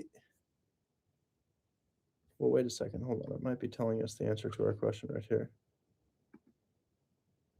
Maybe not. Do you think there's a way for your seller to show me what the current area looks like? Because I just am scared of how it looks from this photo. But this is, oh wait, this is 2026. That's 2022. Maybe I can zoom in. Hold on. This is 2026. Hard to say. Hard to say if this is getting fixed up or not getting fixed up. This is May 26. Do we have another May photo? 2022, 2022. Yeah. Damn. This is a very rough avenue, but it may not look like that anymore. I am nervous about this. So I'd love for your seller to show me what the area looks like.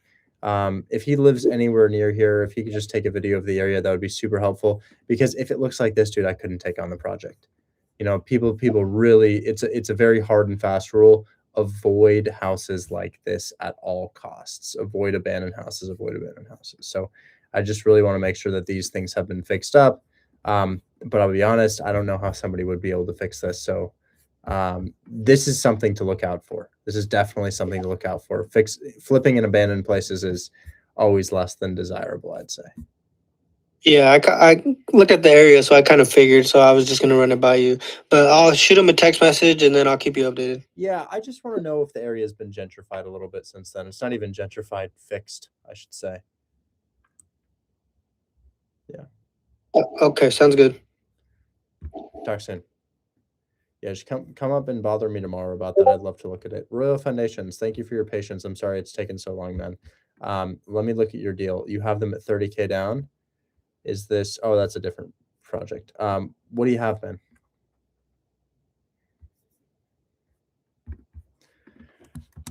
Oh, there we go. Finally. All right. So take a quick gander at your phone. 1 second. I'm going to text you Royal Foundations. I see it. Boom. I have 3 properties. 2 of them I am looking to dish out to you, but I am open to a joint venture as well. So the first one on Dwyer Street in Detroit, Michigan, it is a 2-1 single family, currently tenant occupied, and they are renting under market. From what I've seen, the rent could go up to Is this an abandoned grocery store? Yes, that second one is a abandoned grocery store. That one I'm actually looking for some help on. Don't even ask. I don't even know how I got it. I literally just gotten 73 acres in Sheffield, Vermont under contract 2 days ago. I never even touched Vermont, so I'll keep it a stack with you. However I get them, I get them. And the last one is in Birmingham, Alabama, which I got in today, right before you even hopped on your live. He's open to owner finance. I don't know if you would like the terms, but he is also open to cash. Okay. One sec. So Harper Avenue appears to be the abandoned Yeah, that's the abandoned building. Yes. Okay. I don't know anybody who renovates abandoned buildings unless they're like small duplexes or multifamily. But as far as renovating a supermarket, yeah, I don't know. I don't know who would do that. I don't think there's any buyers in my network that would do that. It's a long shot, huh? I just don't think I know. You miss anybody. 100%. You miss 100% of the shots you don't take. You know. Yeah, for sure. Looking at the one in Birmingham, we've got buyers in the chat here in Birmingham with us now. I mean, I think I was trying to set up much more of a cash deal for them. I'm seeing an ARV of around 85K, and it could, according to the seller, it could rent out for $1,100 a month. It could be a little bit of a fix and flip. I don't have any eyes in it because, again, I literally just got it today. It's on a lockbox. He doesn't want to be on a contract until I inspect it. It's much more of a no inspection period kind of contract he doesn't want. So I was probably going to work this out, probably find some contractors in the area, try to get some papered estimates. But if you know some people, that'd be much easier, much better. And we could try to dish this out for like 35 grand, maybe, hopefully. Well, let's just see what's for sale here. I'm in the air. Oh, 45K, 90K, 50K, 80K, 10K, 61K. Probably a scary area based on the houses that are listed for sale here. You always want to make sure that, yeah. So this is, look at this. This is your whole block, man. I would avoid flipping in an area like this because these are all abandoned. Anything that sells for 9K, look at that. You have a sale here for $227. You have a sale for $500. You get a sale. Bomba blood. So, Right. dude, you're, almost every house here sold for 1,300, 30K, 25. So maybe you could find a buyer here, but man, I would not flip in an area where I didn't even put in a filter. That's just what this area is looking like. If I put in a price filter of like minimum 100K, it's very far and few between. So the ARV, yeah, it probably is like 85K, but people want to flip in an area where there's like a real defined after repair value. And when I guess defined is the wrong word. What I mean to say is people want to flip in an area where there's nice houses being renovated. And this is just the evidence for this is just not really there. I would say you might be able to find yourself a buyer, but I'd be nervous about flipping in an area where those are all the sales. Yeah, because I don't know, like, aside from like some exterior painting, siding, like the landscaping, they got a little fencing here that needs some, rework. I don't know what that interior is like. He is also open to owner financing, but he would want 27K owner financing, 20% down, 12% interest, and he is open to a 10-year term. I'm not that through and through when it comes to creative structures, but I mean, Well, okay, so you're saying the purchase price is 27K? you would at least want 27K as an owner financing option, but he The is house open has to like gotta a be wrecked, dude. It's gotta be wrecked for 27K. Right? Because like your neighbor's house is for sale at 45 and it's wrecked. Nick, my back is in excruciating pain and I'm acting like it's not so that I can keep answering these questions. I don't know what's going on. But this thing is your neighbor's house and it's for sale at $45,000 and it's fully wrecked. I'm just thinking that I've never done a deal at 27K unless we got a crazy discount and it's listed for like 70 and we got it for 27. So I don't see a house at 27 being in livable condition. Do you think that's the case? I don't even have a single picture of the interior, so honestly, I lean more towards no, but it's just, I don't really got no eyes, no boots on the ground for this one. We should definitely. I don't got love for this deal, so it is what it is. Yeah. Owner financing is more likely than a fix and flip given just the area here. But I will say at that price point, it's probably pretty cooked, I copy. This one's a little bit fried. So, aside from Harper, the big supermarket, let's look at Dwyer Street. I've left you a Dropbox of the pictures I was recently taken that had to be in April, according to the seller. I'm direct to seller on it. Well, more specifically, the seller's son. The seller passed, rest in peace. So he's the new owner. I was seeing an ARV, like estimated value around 75K. Buy box cartel showed 76. So I'm like, okay, maybe we're on to something. But it does need some cosmetics. The tenant is more than willing to stay. And we also we did give the tenant notice that, hey, rent could increase. Did it go through probate? Yes, they already went through probate. They already went through title, the works with their own title company. Everything's all set to go. So like it could literally be closed out tomorrow with no problems. Is this in my text messages? Yes. It's above Harper Ave, the supermarket. It's right above it. You will see the Dropbox and you will see the information for it above it. Here, I'm going to. I see it. Where is this? The address at the bottom, 19127 Dwyer Street, Detroit, Michigan, zip code 48234. I did get a little familiar with some of the zip codes, and 48234 seems to be relatively okay. So yeah, Rents out Duarte best Street. $1,200 a month. What's the complete address? Here, I'm going to re-text it to you. Take a look, see. Boom.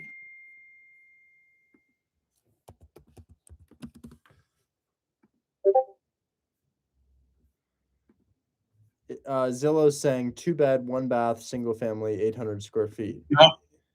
Yep. That's the one. What do you have it for?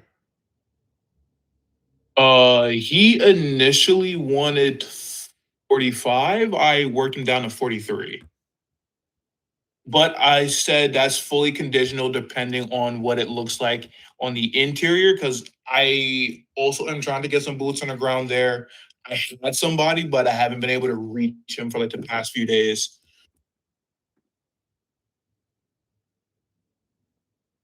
I told him this is going to be a little conditional, but I did tell him that I would be coming in possibly a bit lower depending on the work needed. It seems it's much more primarily cosmetic. Apparently the roof was replaced 6 years ago or 8. Between that time frame, whatever, it doesn't really look like it has much of a roof, to be honest with you, but hey, whatever was replaced was replaced. Are you able to access the Dropbox, by the way? Were you Yeah. able to see all the pictures? Yeah, I'm just looking at your area to see, understand. So I'm gonna share my screen. This house is definitely gonna need some renovation. It's also a 2 For sure. Yo, this is crazy. What is this? Oh, W. Somebody Japaneseified me. It's kind of hard. It's pretty heat. So yeah, check this out. This is a single family that's next door. It's been here for almost 2.5 months or so. It's pretty much the same thing as yours, and it's listed at 75. The landscaping lets me know that it's probably pretty turnkey inside. Sidewalk is new, grass looks nice, flowers and shrubs are nice too here. So that's at 75. Your house is like right here, so it's right above it, like direct neighbor's house. You've got another one right here, a 2-bed, 1-bath in livable condition for 59,000.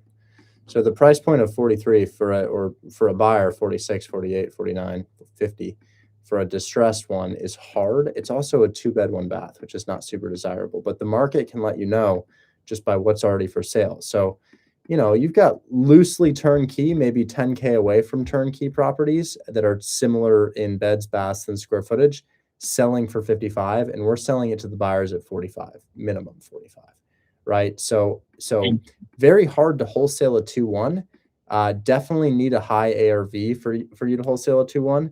And similar to some of the other deals I've seen you show me, a lot of these houses are selling for cheap in this area, which lets me know that there might not be a great ARV for this property. So that's sort of what I'm seeing. The price point of 43, too low for us to get financing as a rental property, I would say. And then you can buy a turnkey for 59. And if it's listed at 59, imagine what you could actually get it for. I mean, this is turnkey right here. This guy looks great.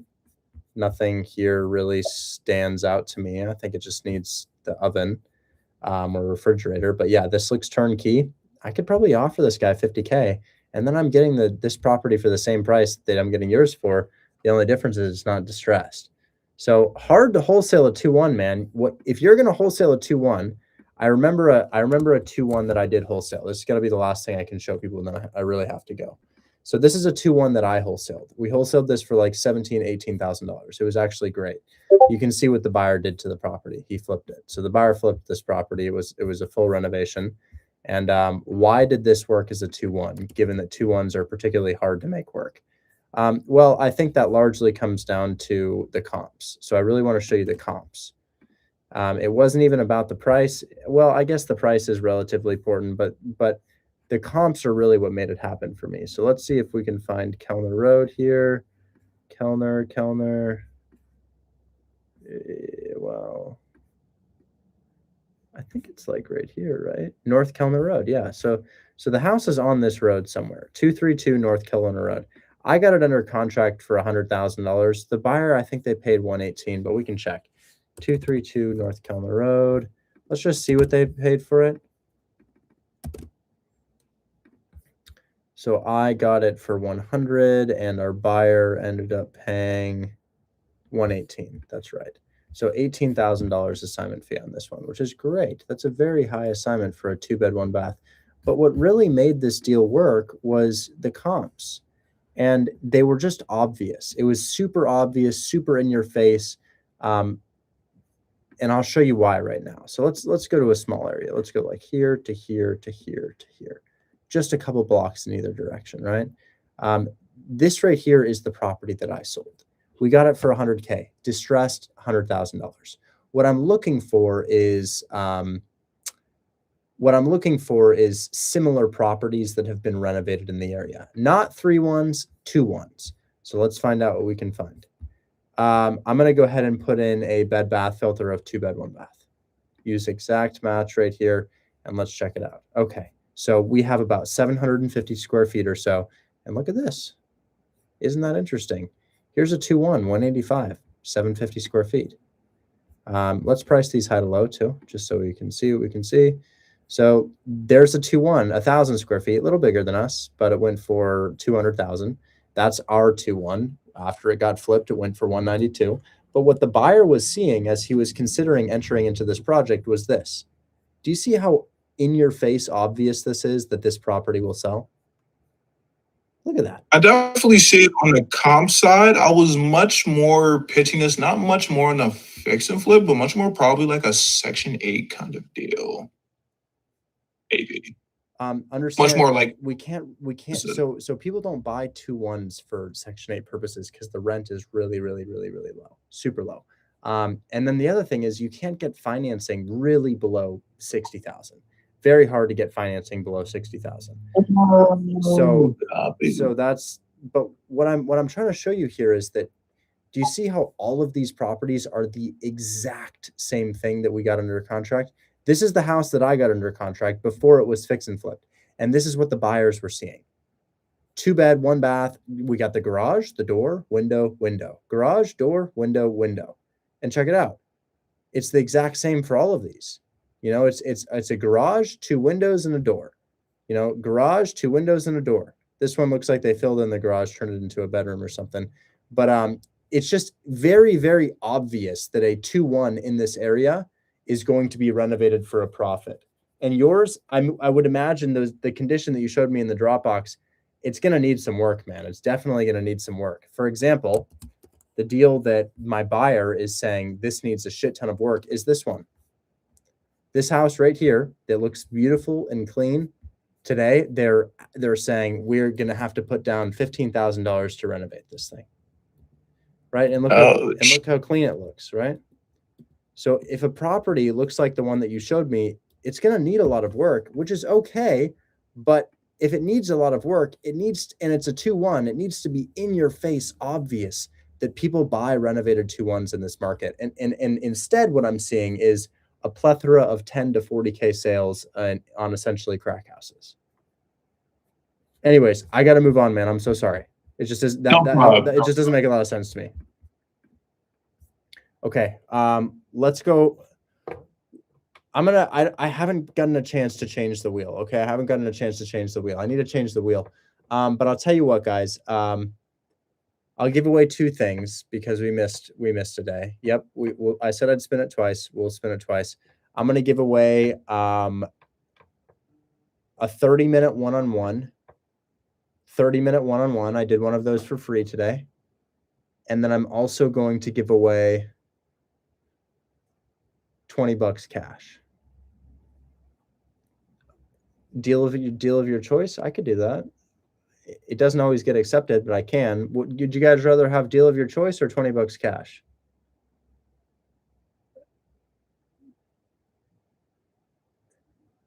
Oh, wow. Nobody wants 20 bucks cash. People want me to try to get them a deal. Okay. My close rate is probably 1 in 10.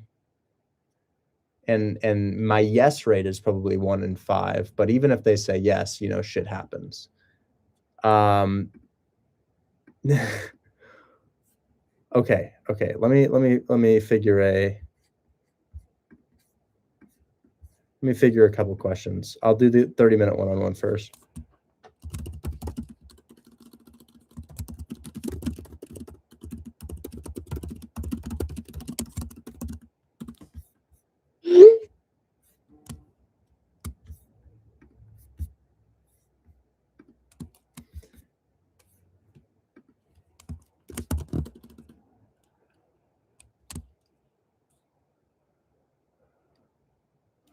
Okay.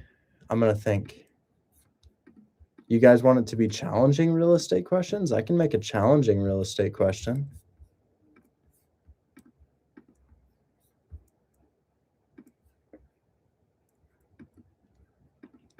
I'll leave an open-ended real estate question. Where's Kira? Kira, I wanted to see your fix and flip. Come back. I will look at your deal. Oh, Kira was gonna look at.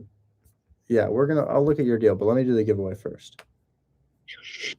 You don't have to do that, Richard. I can text you. I know you're tired. No, it's okay. I'll look at your deal. I'm actually not. Thank you. I'm not that tired right now. I'm doing okay.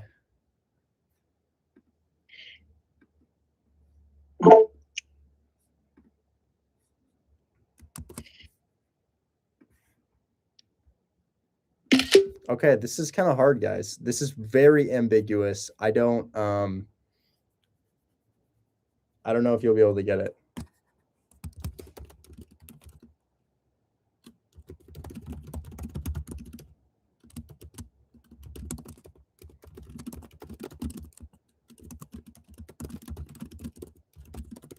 All right, first question's in the chat, guys. I've never done anything like this before. Without knowing price or anything about this deal, what could be wrong with it? Oh, that's right. That's a townhome. That's right. Bridget wins. Ooh, very few people got that. Wow. No, only two people said that. Yeah, guys. That's not a duplex. That's a townhome. That's a condo. And honestly, I don't know what the hell you do with a condo. Well, I guess I'm wholesaling a condo right now, but the only time I'm ever doing a condo wholesale deal is when the property is in San Diego. I have a San Diego condo closing right now. Could be in Los Angeles, could be in Miami, could be New York, could probably be Phoenix, Arizona, but it needs to be in a really, really hot market. People really need to live there. Maybe San Francisco, or just like maybe some beautiful area in Florida. But condos, very, very hard to make work. It's worse than a 2-1. More likely to wholesale a 2-1 than a condo. So Bridget's our first winner. I didn't actually say which one this was for. Is that for the 30-minute one-on-one, or is that for the deal of your choice? I'll let you choose, Bridget. Bridget, would you rather have a 30-minute one-on-one, or I shoot my shot and probably fail at getting you a deal of your choice? You can do the one-on-one. Okay. Down for that. Bridget, I think I have your phone number, right? Yeah, you do. But if somebody else wants it more than me, then I'm willing to switch 100%. Thanks for being a good sport, but no, you won. And also, most people didn't know that. But I changed your name in my contacts to Bridget one-on-one. So you just let me know when you want to do that, okay? Got it. Sounds good. Thanks, Rich. Absolutely. Okay, I'm going to ask another challenging question, guys. Another challenging question. Another ambiguous one. So let's see. This is another real estate challenging question.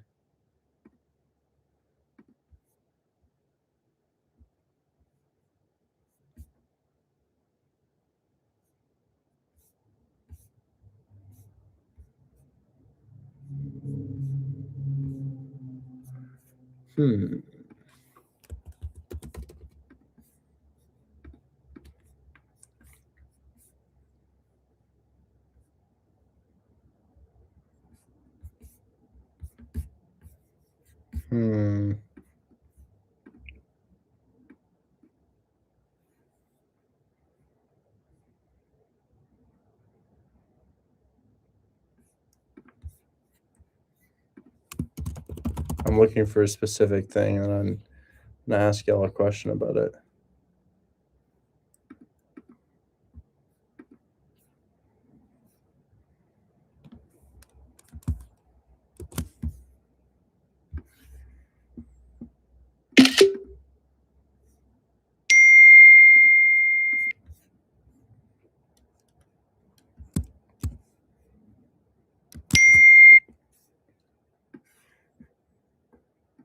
Okay.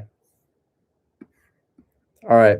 Well, maybe I can find a slightly better example. I don't want to mislead y'all. Yeah, this is better. Okay, there's a reason that I wouldn't take on a project like the one I'm about to show you.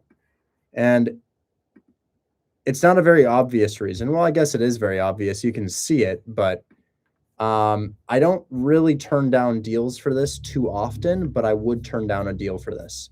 And I'm going to see if you can tell me what it is. So what might be wrong with this? What could be wrong with this deal? It's not about being ugly. Roof is fine. I fix roof all the time. I do ugly houses all the time. Yep, I see it. It's the square feet, guys. I'll do an ugly house, but this thing is huge. It's huge. It's 4,000 square feet. Y'all understand how much a cosmetic rehab would cost on a house? It would be like 70K. It would be like 70K just because it's massive. The roof, fine. The ugly house, fine. I don't care. I don't care. Houses are really ugly. But the problem is it's massive. It's massive. Somebody changed this to too big. Your answer's edited, dog. I can't take it. Says it's so who said small town, Cleveland? No, Cleveland's huge, bro. Abandoned neighborhood, maybe, but that's not what I saw. Too big, edited. Get out of here, bro. Get out of here. Huge house. Hayden, that's probably right. Yeah, that's probably right. I think I'd have to go with Hayden on that. Yeah, I'm gonna give that to Hayden here. So Hayden, we can do that. I think we either said $20 or it's important to know, Hayden, if I try to get you a deal, I might get it, I might not get it. And it's probably 80% likely that I don't get it. I usually have to talk to a number of people before I get one. So I'm happy to do $20 cash, or if you want, first thing tomorrow, I can try to pull a cash deal for you. It'll be cash because it's hard to get creative in one call, but I can get a cash deal in one call and I can have it walked. And if it's in good condition, which I hope it would be, it's possible you could make anywhere from $3 to $5K off that. You know, as much as I could use the $20, I'm gonna go for the big money. Okay, all right. So first thing tomorrow, we're gonna bring up Hayden and we're gonna try to see if we can get him a deal. Let's try. Tomorrow at 1:45 p.m. Remind me to bring up Hayden. And Hayden, I'm sorry I didn't get back to you earlier about the side skirts. I dropped them off at the painter today. They're getting paint matched right now. Oh, nice, dude. I can't wait. You know, because I finally got through the right channels to email volvoproject.com. And I was like, he was like, oh, I debit shit from Canada, blah, blah, blah. And I was like, do you have a tracking number? And he was like, yeah. And also it was delivered on the 4th. I'm like, no, oh, I got it. I'm sorry, man. I'm sorry. It's no, you're good. so much I wouldn't, you're very busy. I wouldn't expect you to be like, hey, you got the side skirts. Yeah, I will. I'll you're good. I just want to, I can't wait to see it when it's done. Yeah, it's probably going to take maybe a week to paint, and then I have to order the clip-ons to get it attached. But and I hope we don't run into any hiccups like fitment issues, but we'll see what we can do. You should not, at least if my research was right. Are you going to keep the parking sensors? Or are you going to try to retrofit the parking assist, I think it's called? Or are you just going to go over them and keep it smooth like the Instagram car? I never cared about the parking sensors at all. Never cared about that at all. I just I ripped off my bumper some time ago on a parking block, and I didn't want to put on a new bumper, but come to think of it, I think it's worth it. So yeah, thanks for following up, guys. I had Hayden find me a piece for my car, and I paid him a finder's fee to find a piece for my car, and he did. And we paid him. So yeah, that was fun. But anyways, guys, I think you saw me got shit on pretty bad today. That was pretty rough, huh? At least while you were doing that, I was outside cleaning a window unit AC, telling you to hang in there. I was just getting wrecked today. It was bad. It was bad. But I'm gonna try to figure out this Slack thing And then we're going to see if we can post those 2 deals, because Yusuf, I remember, and Marquise, I remember, and yes. Anyways, I'm heading out, but Hayden, we'll see you the first thing tomorrow, okay? Thank you so much, Richard. Absolutely. See you. No, I saw that, dude, Pam, I sent it to the other individual that you met, but yeah, Pam, that was pretty cool. That's, yeah, wow. And it's also pretty accurate. You captured me pretty well, especially from the back. That's pretty accurate, man. I think you did a pretty good job. You got the cheekbone really well from the back. Like this particular part right here, that does look like me. That does look a lot like me. Good job. Yeah, that's oddly accurate. That I do have a bump right here. Anyways, Kira's gonna continue. Damn, I want that, Riley. Those are sick. Kira's gonna answer Jason. some questions, and so is RR. But I'm gonna go get a massage and recover. That was brutal, but I got my 13K deal back. Let's go. All right, guys. I'll catch you on the next one. Thanks for hanging out with me. See ya. Bye. Oh my God, guys. I haven't been destroyed that badly in a long time, and you guys saw it all here. Oh, that hurt really bad. I lost like 3 deals today, and I gained 1. So, Richard, are you going to the Women's FIFA Cup in Brazil 2027? I don't really watch a lot of sports. I had to ask who was playing in the NBA Finals because I didn't know. Anyways, guys, I'm heading out. If you want to join the pain train, the link is in my bio. I'll catch you on the next one. Bye-bye.